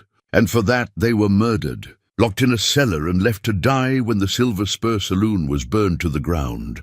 The fire wasn't an accident. It was murder. "Where's your proof?" someone shouted. One of Marsh's men, Elias noted. "I'll show you." Hadley produced the cellar ledger, held it high. "This ledger was found in that cellar with my father's body and the bodies of his fellow deputies. It documents everything, the massacre, the theft, the conspiracy. And it names names." He began reading entries aloud, his voice never wavering. The crowd listened in stunned silence as 20 years of lies unraveled before them. When Hadley finished, Judge Crane stepped forward. The old man looked like he'd aged a decade overnight, but his voice was clear. "Everything Sheriff Hadley has said is true." "I know because I was part of it." The crowd erupted in shocked voices. Crane waited for silence, then continued. "In 1865, I was a young judge, ambitious and greedy. Gideon Marsh came to me with an opportunity. Easy money, he said. I didn't know it would lead to murder. I didn't know innocent miners would die. But when they did, I made a choice. I chose to protect myself instead of seeking justice. I signed false death certificates for the 3 deputies. I helped cover up the massacre, and I've lived with that guilt every day for 20 years. Why come forward now?" Someone called out, "Because a brave man bought a piece of worthless desert and found what we'd tried to bury. Because Sheriff Hadley has the courage his father had, the courage I lacked. And because I'm old, and I'm tired, and I'm done living a lie." Crane pulled out document after document, showing them to the crowd. The property frauds, the intimidation, the additional murders over the years. 20 years of corruption laid bare. Gideon Marsh orchestrated all of it, Crane said. He planned the Red Creek massacre, ordered the deaths of the deputies, and built an empire on blood money. And I helped him. For that, I will face whatever punishment the law demands. But I will not die without telling the truth. The crowd was no longer simply shocked. They were angry. Elias could feel the mood shifting, could sense the town turning against Marsh. That's when the gunshots rang out, 3 shots from a rooftop across the square. One struck the platform near Hadley's feet. One shattered a window behind Crane. The 3rd went wide. Elias had already spotted the shooter, one of Marsh's ranch hands, positioned with a rifle. Before anyone else could react, Elias had his own rifle up, sighted and fired. The shooter dropped his weapon and fell back from the rooftop's edge. "Everyone down!" Hadley shouted. "Take cover." The crowd scattered, people diving behind wagons and into doorways. But Elias saw more movement. Armed men emerging from side streets, at least 8 of them, all wearing the brand of Marsh's ranch on their shirts. "He's making his move," Elias said, working his way toward Hadley and Crane. "Get them inside the courthouse." But before they could move, Gideon Marsh himself rode into the square on a magnificent black horse, flanked by more armed men. He looked every inch the powerful rancher, well-dressed, confident, a man used to being obeyed. "This has gone far enough," Marsh announced, his voice carrying authority. "Sheriff Hadley, you're relieved of duty. Judge Crane, you're clearly senile and unfit to serve. And you, mountain man," he fixed his gaze on Elias, "you're under arrest for trespassing, theft, and assault on my men." "You don't have that authority," Hadley said. "I have all the authority I need. I'm the mayor of this town, and I'm declaring a state of emergency. My men are now the law. Your men are criminals," Crane said. "And so are you." Marsh's expression darkened. "You're a foolish old man who's about to regret his confession. Take them." His men moved forward, but they stopped when they realized they were surrounded. Dozens of townspeople had emerged from cover, many of them armed. Sarah Kemper stood at their head, her rifle pointed at Marsh. "No," she said simply. "You've had power in this town for 20 years, Marsh. That ends today." Other voices joined hers. Men and women Elias had seen around town, people who'd lived under Marsh's shadow for too long. "You killed my brother in that land dispute 3 years ago," one man shouted. "Called it an accident, but I always knew. You forced my father to sell his ranch for half what it was worth," a woman called out. "Drove him to drink himself to death. More voices, more accusations. 20 years of grievances that had been suppressed by fear and power, all coming to light at once. Marsh looked around at the hostile crowd, and for the first time, Elias saw fear in the man's eyes. He'd built an empire on making people afraid. Now he was the one facing a town united against him. "You'll all regret this," Marsh said, but his voice had lost its confidence. "I have friends in the territorial government. I have judges and officials in my pocket. You can't touch me. We don't have to," Hadley said. "Federal marshals are already on their way from Fort Laramie. They'll be here in 3 days. You can run, but you won't get far. Or you can stay and face justice." "Justice?" Marsh laughed bitterly. "There's no justice in this territory. Only power. And I have more power than all of you combined." "You had power," Elias corrected. "Built on secrets and fear. We took away your secrets. Now the fear belongs to you." For a moment, Elias thought Marsh might actually surrender. The man looked defeated, cornered, out of options. But then Marsh's hand dropped to his pistol, and everything happened at once. Marsh drew, aiming at Judge Crane. If he was going down, he'd take the traitor with him. But Elias was faster, his mountain reflexes honed by decades of survival. His shot took Marsh in the shoulder, spinning him in his saddle. Marsh's men reached for their own weapons, but found themselves facing a wall of armed townspeople. The math was simple, 8 against maybe 50. They slowly raised their hands in surrender. Marsh slumped in his saddle, clutching his wounded shoulder. Blood seeped between his fingers, but the wound wasn't fatal. Hadley approached, gun drawn. "Gideon Marsh, you're under arrest for murder, conspiracy, theft, and about 20 other charges. Get down off that horse." Marsh slid down, landing heavily. He looked around at the faces watching him. People he'd controlled for years, now looking at him with contempt and satisfaction. "You've made a mistake," he said, his voice weak with pain. "All of you. You don't know what you've done. We've done what should have been done 20 years ago," Sarah Kemper said. She walked up to Marsh, looked him in the eye. "My husband tried to stop you. You killed him for it. Now you're going to pay for that." Marsh said nothing. What could he say? The evidence was overwhelming, the witnesses willing, the truth finally exposed. As Hadley's volunteers led Marsh toward the jail, Elias felt a wave of exhaustion wash over him. They'd done it. Against all odds, a mountain man and a young sheriff had brought down one of the most powerful men in the territory. But it wasn't over yet. Marsh still had resources, still had allies. The fight might not be finished. Judge Crane approached Elias, extending his hand. "Thank you, Mr. Boone, for having the courage to see this through. Thank your conscience, Judge. You're the one who kept the records. You're the one who chose to testify. I spent 20 years as a coward. I'm glad I finally found the courage to do one right thing." Hadley joined them, his young face flushed with the excitement and stress of the confrontation. "We need to secure the evidence. Get statements from everyone who testified today. Worth, can you document all of this?" "Already have," Timothy said, patting his camera. "Photographs, written statements, everything. When the federal marshals arrive, we'll have a case that's airtight." As the afternoon wore on, the town began to process what had happened. Some celebrated, others worried about what came next. A few of Marsh's remaining supporters quietly left town, unwilling to be associated with him now that his crimes were exposed. Sarah organized food for everyone who'd stood with them, turning the courthouse square into an impromptu community gathering. People shared stories of Marsh's abuses over the years, finally free to speak without fear. Dutch Miller emerged from his saloon in the late afternoon, looking haggard. He approached Hadley with his hands visible, no weapon in sight. "I heard what happened," Dutch said quietly. "Heard Marsh tried to kill Judge Crane. Guess that confirms everything I told you last night." "It does. You'll still have to face charges, Dutch, but your cooperation will be noted." "I know. Just thank you for giving me a chance to do the right thing, even if it's 20 years too late."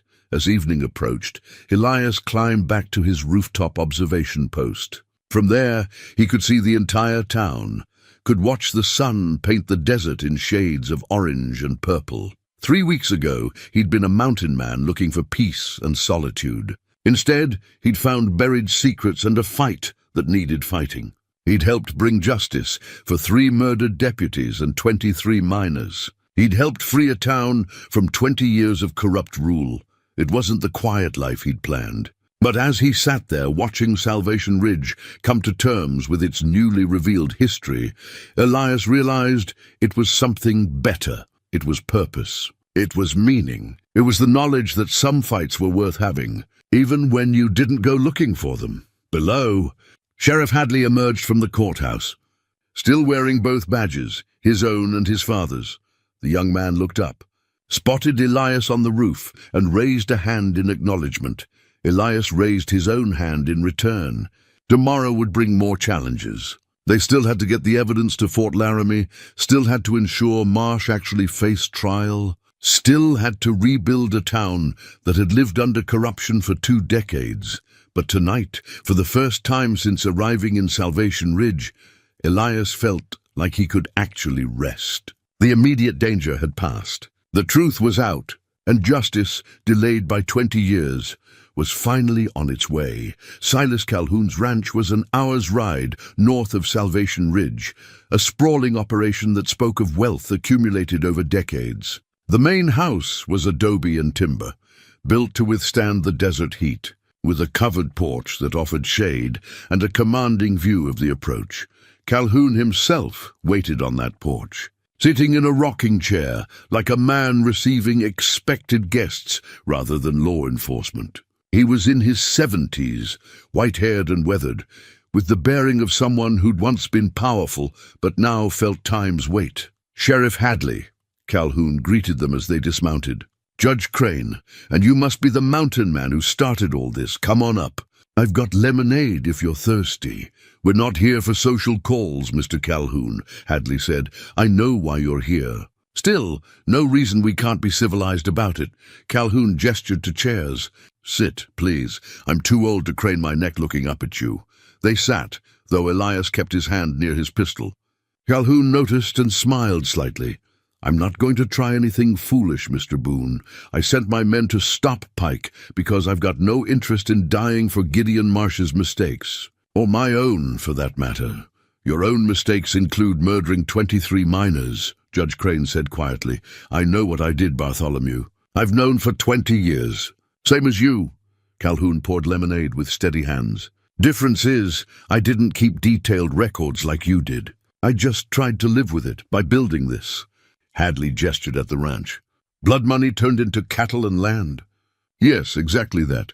I'm not going to lie to you, Sheriff. I won't pretend I'm better than I am. In 1865, I was 45 years old, struggling to keep a small ranch going, and Gideon Marsh offered me a way out. Easy money, he said. Nobody important would get hurt, he said. 23 people died, Elias said. I know. I was there." Calhoun took a long drink of lemonade, his hand shaking slightly. "I fired shots that day. Killed men.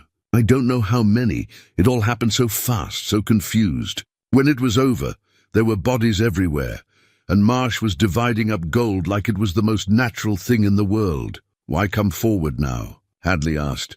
"Because I'm dying." Calhoun said it simply, matter-of-factly. "Cancer. Doctor gives me 6 months, maybe less. I spent 20 years building this ranch, raising cattle, trying to convince myself I'd earned it, honestly. But I'm running out of time to make things right." He stood slowly, walked into the house, and returned with a leather satchel. "Everything I kept. My share of the gold. What's left of it, anyway. Deeds to properties I bought with blood money. A confession I wrote last week detailing my part in Red Creek and the deputy murders. It's all yours." Hadley took the satchel, opened it, and found exactly what Calhoun described. Gold coins, documents, and several pages of careful handwriting. "This is a confession to capital crimes," Hadley said.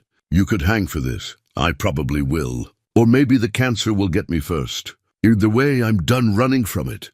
Calhoun sat back down heavily. "But I want something in return." "You're not in a position to negotiate," Elias said. "Maybe not. But I'm going to ask anyway. My daughter, she's 23, doesn't know anything about Red Creek or the deputies. She thinks her father is an honest rancher who built this place from nothing. I want her to keep that belief. I want her to inherit this ranch, free and clear, not tainted by what I did." "That's not how justice works," Hadley said. "No, but hear me out. The ranch is worth maybe $40,000.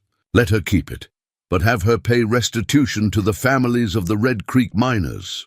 23 men died. That's about $1,700 per family. Let her make that right over time from the ranch's earnings. That way, justice gets served, and she doesn't lose everything. Judge Crane studied his old friend. You want redemption without full payment. I want my daughter protected from my sins. That's all. They were quiet for a moment. Finally, Hadley spoke. I can't promise anything. The territorial court will decide what happens to your assets. But I'll recommend leniency for your daughter if you cooperate fully. Tell us everything. Not just about Red Creek, but everything Marsh has done since. Calhoun nodded slowly. There's a lot to tell. 20 years of land fraud, intimidation, at least 6 more murders that I know of. Marsh didn't stop with Red Creek. That was just the beginning. He used that gold to buy influence, and he used that influence to take whatever he wanted. For the next hour, Calhoun talked. He detailed property schemes, political corruption, bribes paid to territorial officials. He named names, provided dates, drew maps of Marsh's criminal empire. The water rights, Calhoun said, pulling out another map. That's Marsh's next big play. He's been buying up water access throughout the territory, planning to control it all.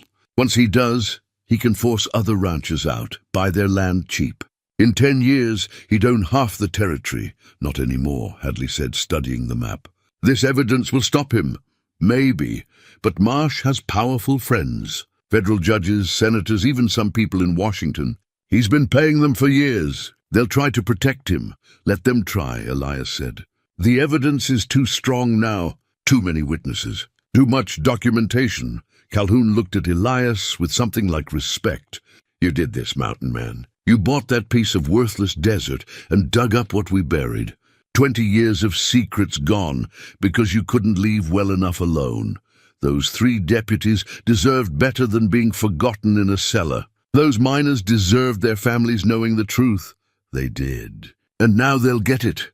Calhoun stood again, this time with difficulty. I'll ride back to town with you. Turn myself in officially. I want to make a statement before the federal marshals arrive. Make sure everything's on record. As they prepared to leave, Calhoun's daughter emerged from the house, a young woman with her father's eyes and an innocent smile. Papa? Who are these men? Just business, sweetheart. I need to ride to town with them. I'll be back. He paused, and Elias saw the lie catch in his throat. I'll be back when I can.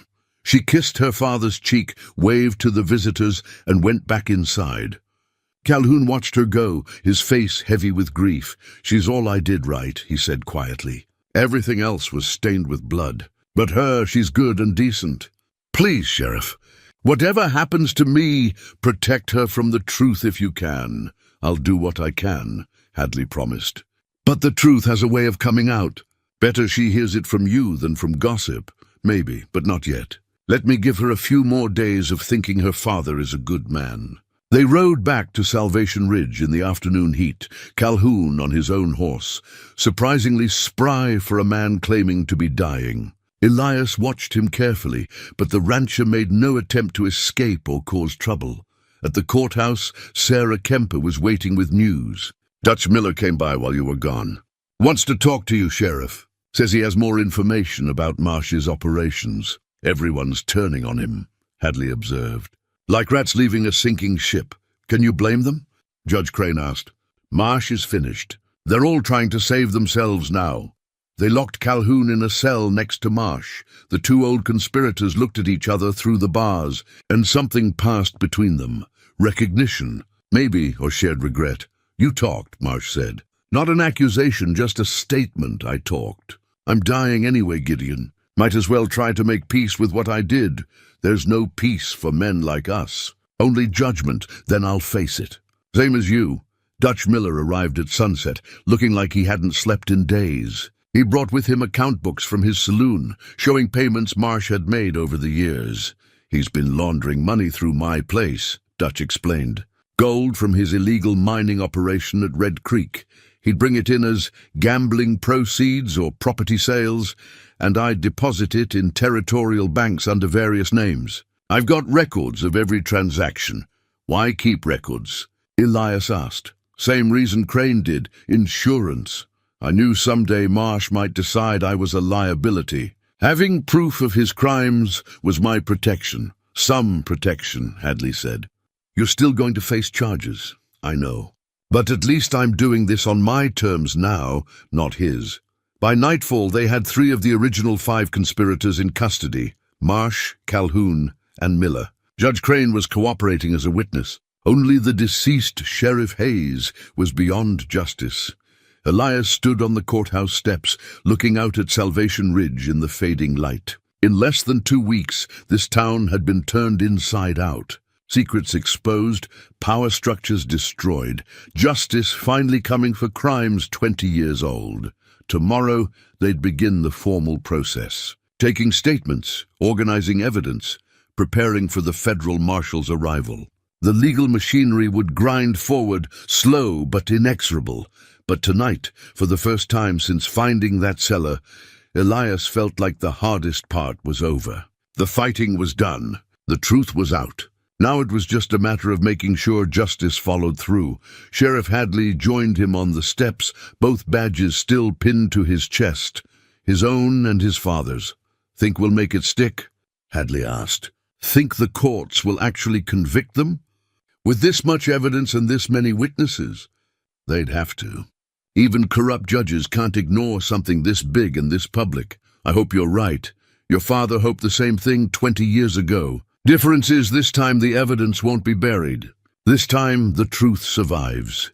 They stood in companionable silence as stars began to appear overhead. The desert night was cool and peaceful, and for once, Elias allowed himself to enjoy it. 3 deputy stars sat in his pocket now, Morrison's, Cross's and Hadley's, 3 men who'd died for justice. Tomorrow, those stars would go to the territorial authorities as evidence.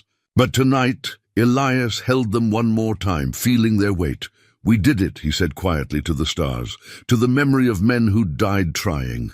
Took 20 years, but we did it. You can rest now." The stars glinted in the lamplight, offering no answer but their silent presence, a reminder of sacrifice, courage, and the price of standing for what's right, even when it costs everything.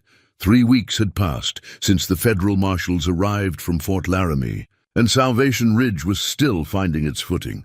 The marshals had taken custody of Marsh, Calhoun, and Miller, transporting them to the territorial capital for trial.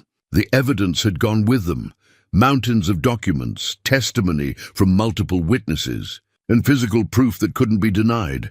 Elias stood at the site where it had all begun, his $200 plot of desert that had hidden 20 years of secrets. The cellar was open now, no longer sealed away. The 3 deputies' remains had been exhumed properly, with ceremony and respect, and reburied in the town cemetery under markers that told the truth about how they died. He'd attended the funeral. Most of the town had. Sheriff Hadley had given a eulogy for his father that left nobody with dry eyes, talking about a man he'd never really known, but had come to understand through journals and ledgers and the testimony of those who'd stood with him. Sarah Kemper had wept over her husband's grave, finally able to mourn him honestly after 20 years of living with lies. She'd placed flowers on all 3 graves, Morrison, Cross, and Hadley, 3 men who'd tried to do right and paid with their lives. Now, Elias was building. The cabin he'd originally planned had evolved into something more, a small but solid structure using timber and stone, incorporating some of the old saloon's foundation. It felt right somehow, building something new on top of what had been destroyed. "Coming along nicely," a voice said behind him. Elias turned to find Sheriff Hadley approaching, still wearing both badges. The young man had aged in the past few weeks, but in a good way, the kind of aging that came from responsibility shouldered and challenges met. "Getting there," Elias agreed. "Should be finished by winter. You're staying then?" "I'd wondered if you might head back to the mountains once the trial was over." Elias considered the question. He'd wondered the same thing. The mountains had been his home for 30 years, but something had changed in him these past weeks. Or maybe he'd changed long before and only now recognized it. "Figure I'll stay. Town could use someone who's not afraid to dig up the truth when it needs digging." Hadley smiled. "Town could use that. Speaking of which, territorial governor sent a letter. Wants to appoint you official deputy. Seems word's gotten out about what you did here. I'm not a lawman. Neither was I, really. Not until I had to be. Hadley looked out at the desert, at the town beyond. Crane's testifying next week at the territorial capital. Prosecution says his cooperation will likely reduce his sentence, but he's still looking at prison time. He seems almost relieved about it. He carried that guilt for 20 years. Prison might feel like freedom compared to that. Dutch, too, says he'll serve whatever time they give him. Calhoun, Hadley paused. Calhoun died 3 days ago. The cancer moved fast. He gave a full deposition before he went, made sure everything was on record. Elias absorbed the news. He felt no satisfaction in Calhoun's death, just a sense of completion. The man had faced his crimes in the end. That was something. What about his daughter? The ranch. Working that out with the courts. She'll likely keep the property, but pay restitution to the victims' families, like her father wanted.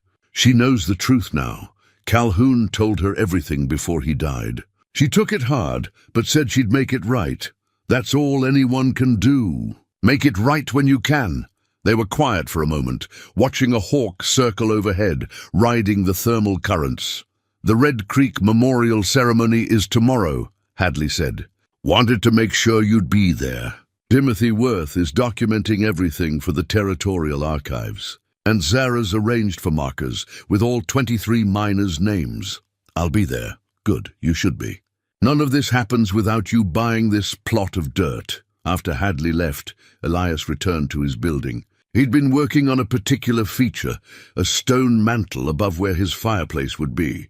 Carved into that mantle were 3 names: Deputy James Hadley, Deputy Frank Morrison, Deputy William Cross, and 3 stars mounted above them. Permanently displayed, Sarah Kemper had given him Morrison's star to keep. Hadley had offered his father's, but Elias had declined. That belonged with the young sheriff. But Cross's star, recovered from the cellar, had no family to claim it. So Elias had taken it, along with the 2 he'd found initially, and placed all 3 here where they'd be seen and remembered. A legacy carved in stone. A promise that truth mattered, that justice, however delayed, was worth fighting for. As he worked, a rider approached. Elias recognized the horse before he saw the rider. It was Sarah's mare, and Sarah herself was in the saddle, riding with the easy confidence of someone who'd lived in this country all her life. "Mr. Boone," she greeted him, dismounting. "Brought you some lunch. Figured you'd be too busy building to remember to eat."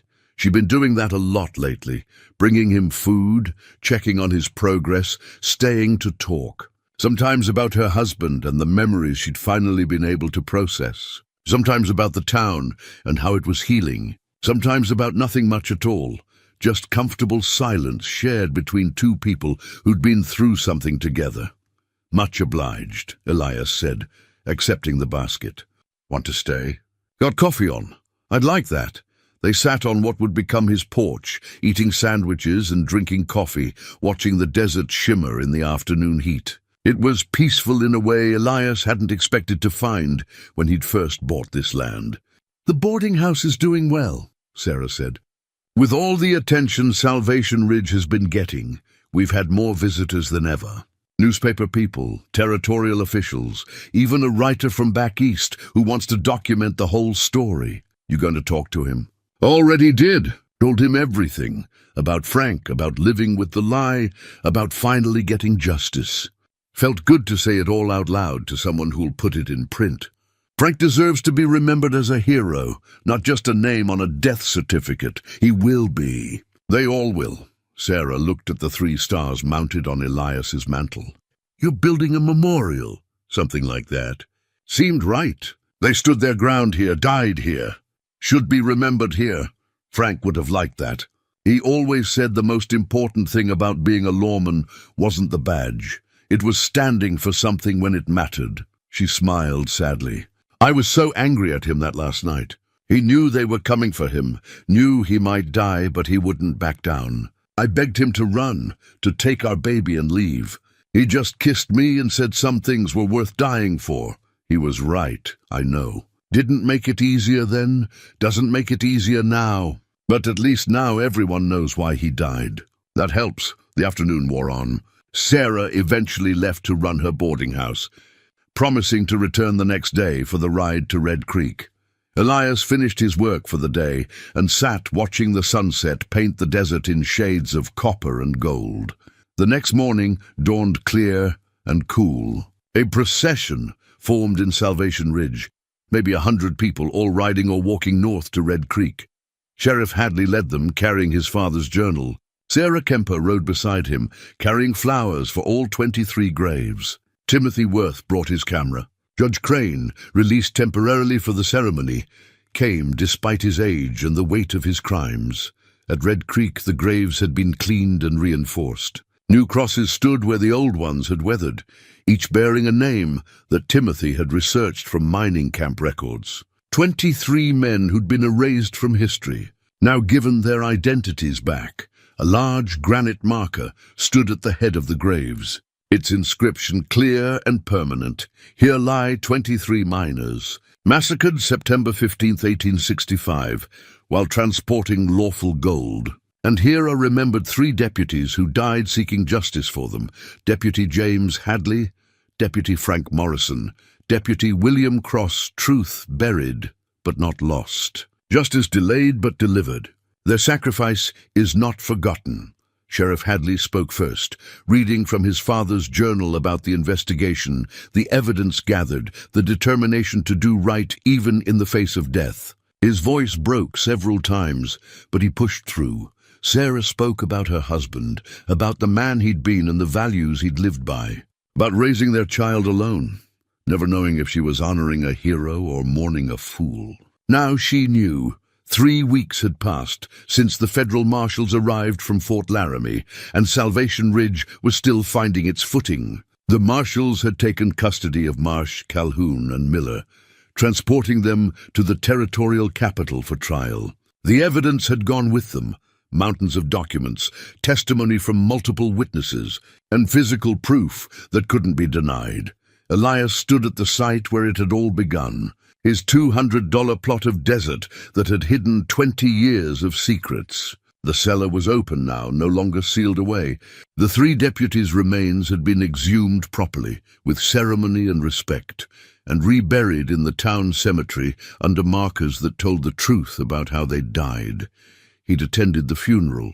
Most of the town had. Sheriff Hadley had given a eulogy for his father that left nobody with dry eyes, talking about a man he'd never really known, but had come to understand through journals and ledgers and the testimony of those who'd stood with him. Sarah Kemper had wept over her husband's grave, finally able to mourn him honestly after 20 years of living with lies. She'd placed flowers on all 3 graves: Morrison, Cross, and Hadley, 3 men who'd tried to do right and paid with their lives.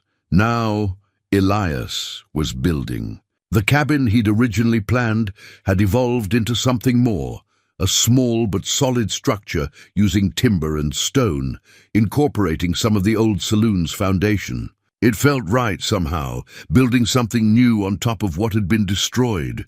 Coming along nicely, a voice said behind him. Elias turned to find Sheriff Hadley approaching, still wearing both badges. The young man had aged in the past few weeks, but in a good way. The kind of aging that came from responsibility shouldered and challenges met. Getting there, Elias agreed. Should be finished by winter. You're staying then? I'd wondered if you might head back to the mountains once the trial was over. Elias considered the question. He'd wondered the same thing. The mountains had been his home for 30 years, but something had changed in him these past weeks. Or maybe he'd changed long before and only now recognized it. Figure I'll stay. Town could use someone who's not afraid to dig up the truth when it needs digging. Hadley smiled. Town could use that. Speaking of which, Territorial Governor sent a letter. Wants to appoint you official deputy. Seems word's gotten out about what you did here. I'm not a lawman. Neither was I, really. Not until I had to be. Hadley looked out at the desert, at the town beyond. Crane's testifying next week at the territorial capital. Prosecution says his cooperation will likely reduce his sentence, but he's still looking at prison time. He seems almost relieved about it. He carried that guilt for 20 years. Prison might feel like freedom compared to that. Dutch, too. Says he'll serve whatever time they give him. Calhoun, Hadley paused. Calhoun died 3 days ago. The cancer moved fast. He gave a full deposition before he went, made sure everything was on record. Elias absorbed the news. He felt no satisfaction in Calhoun's death, just a sense of completion. The man had faced his crimes in the end.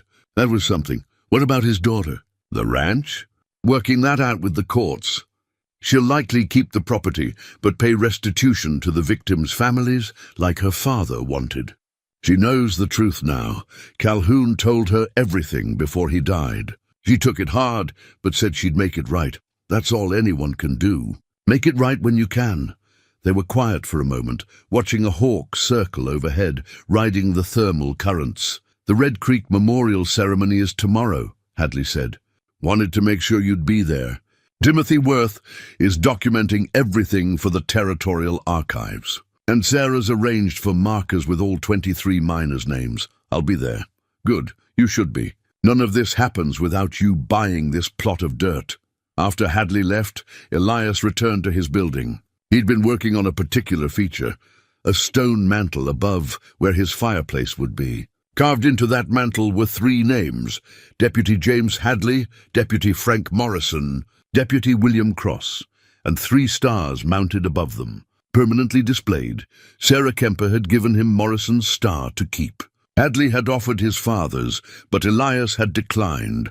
That belonged with the young sheriff. But Cross's star, recovered from the cellar, had no family to claim it. So Elias had taken it, along with the 2 he'd found initially, and placed all 3 here where they'd be seen and remembered. A legacy carved in stone. A promise that truth mattered, that justice, however delayed, was worth fighting for. As he worked, a rider approached. Elias recognized the horse before he saw the rider. It was Sarah's mare, and Sarah herself was in the saddle, riding with the easy confidence of someone who'd lived in this country all her life. "Mr. Boone," she greeted him, dismounting. "Brought you some lunch. Figured you'd be too busy building to remember to eat." She'd been doing that a lot lately, bringing him food, checking on his progress, staying to talk. Sometimes about her husband and the memories she'd finally been able to process. Sometimes about the town and how it was healing. Sometimes about nothing much at all, just comfortable silence shared between 2 people who'd been through something together. "Much obliged," Elias said, accepting the basket. "Want to stay?"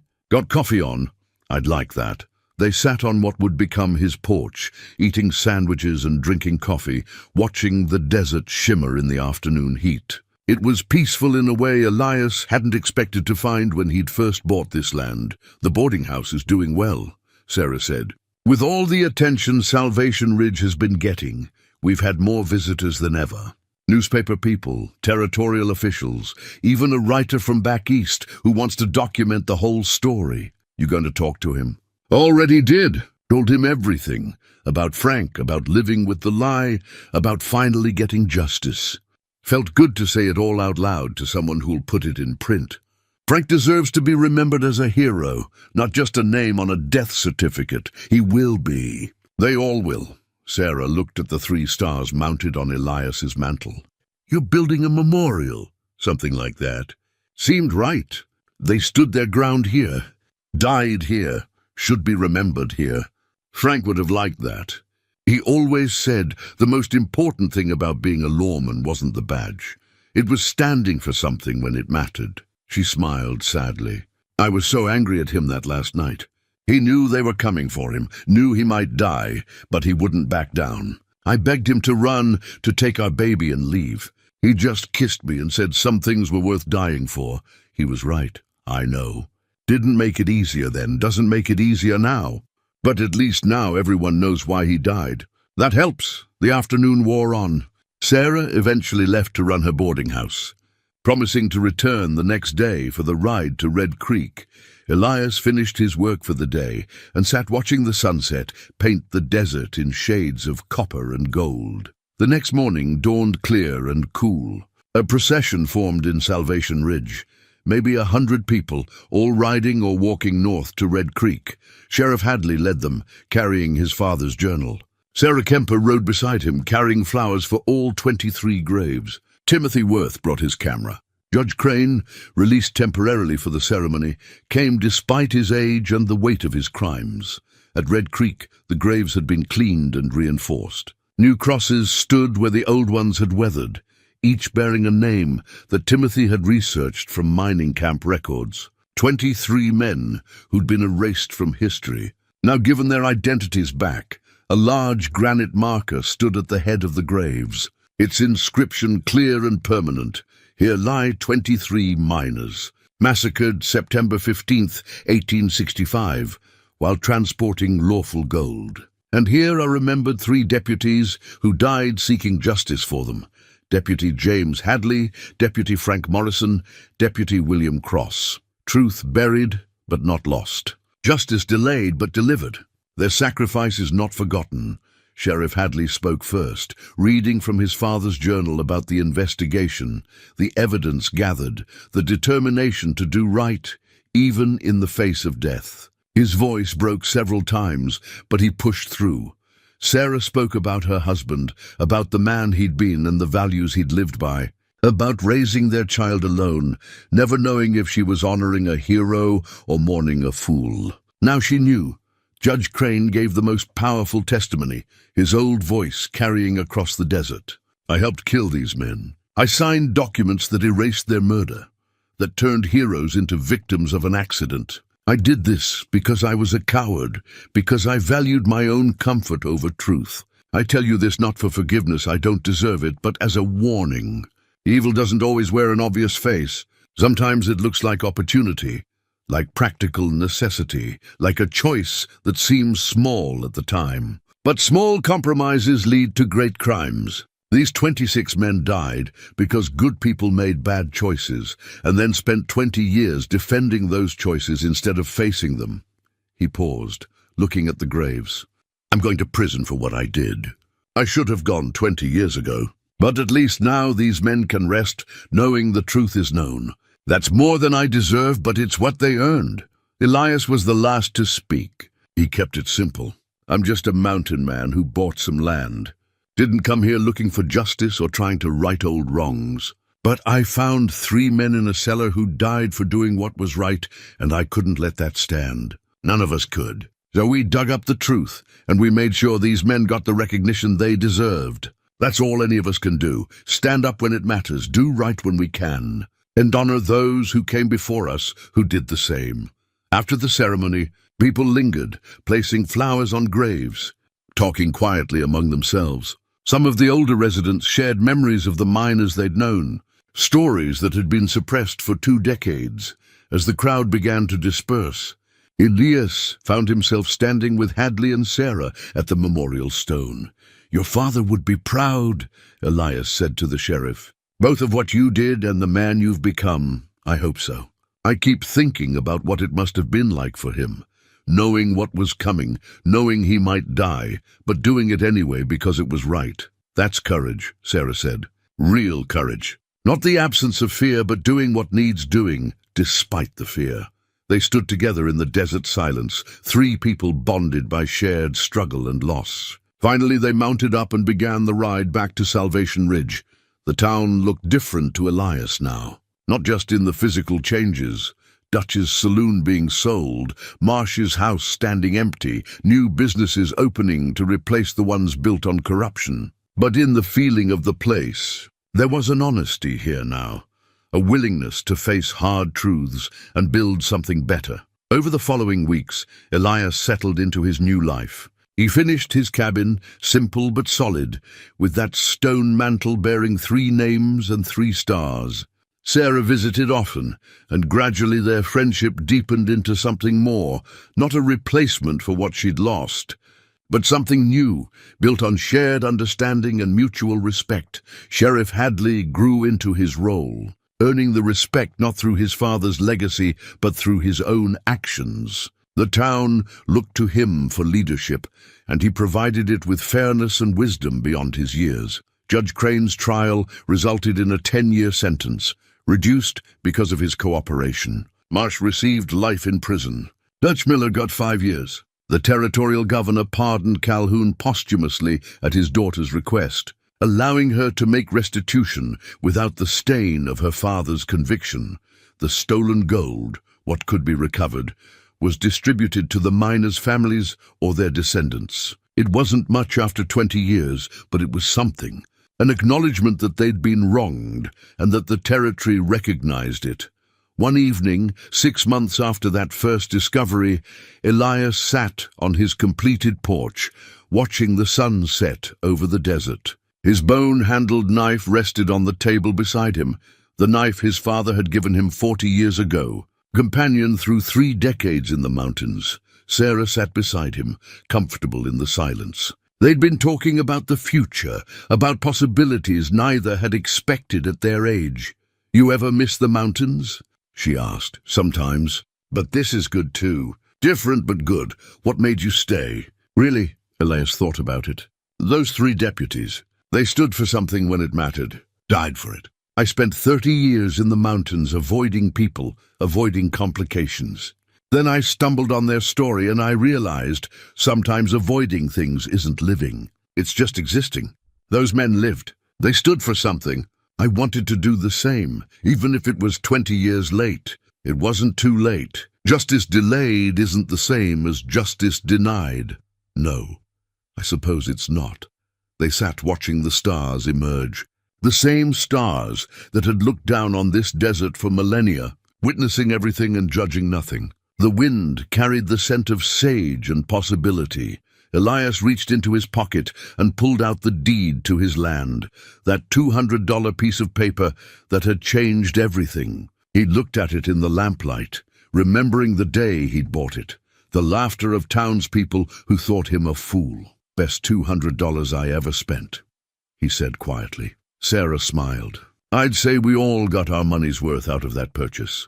In the distance, they could see the lights of Salvation Ridge, a town reborn, built now on truth instead of lies. It would face challenges ahead, all towns did, but it would face them honestly, with leaders who'd learned the cost of corruption, and citizens who'd learned the value of standing up. And on the edge of town, in a simple cabin built on ground that had held terrible secrets, a mountain man had found something he hadn't known he was looking for. Not just justice for the dead, though that mattered.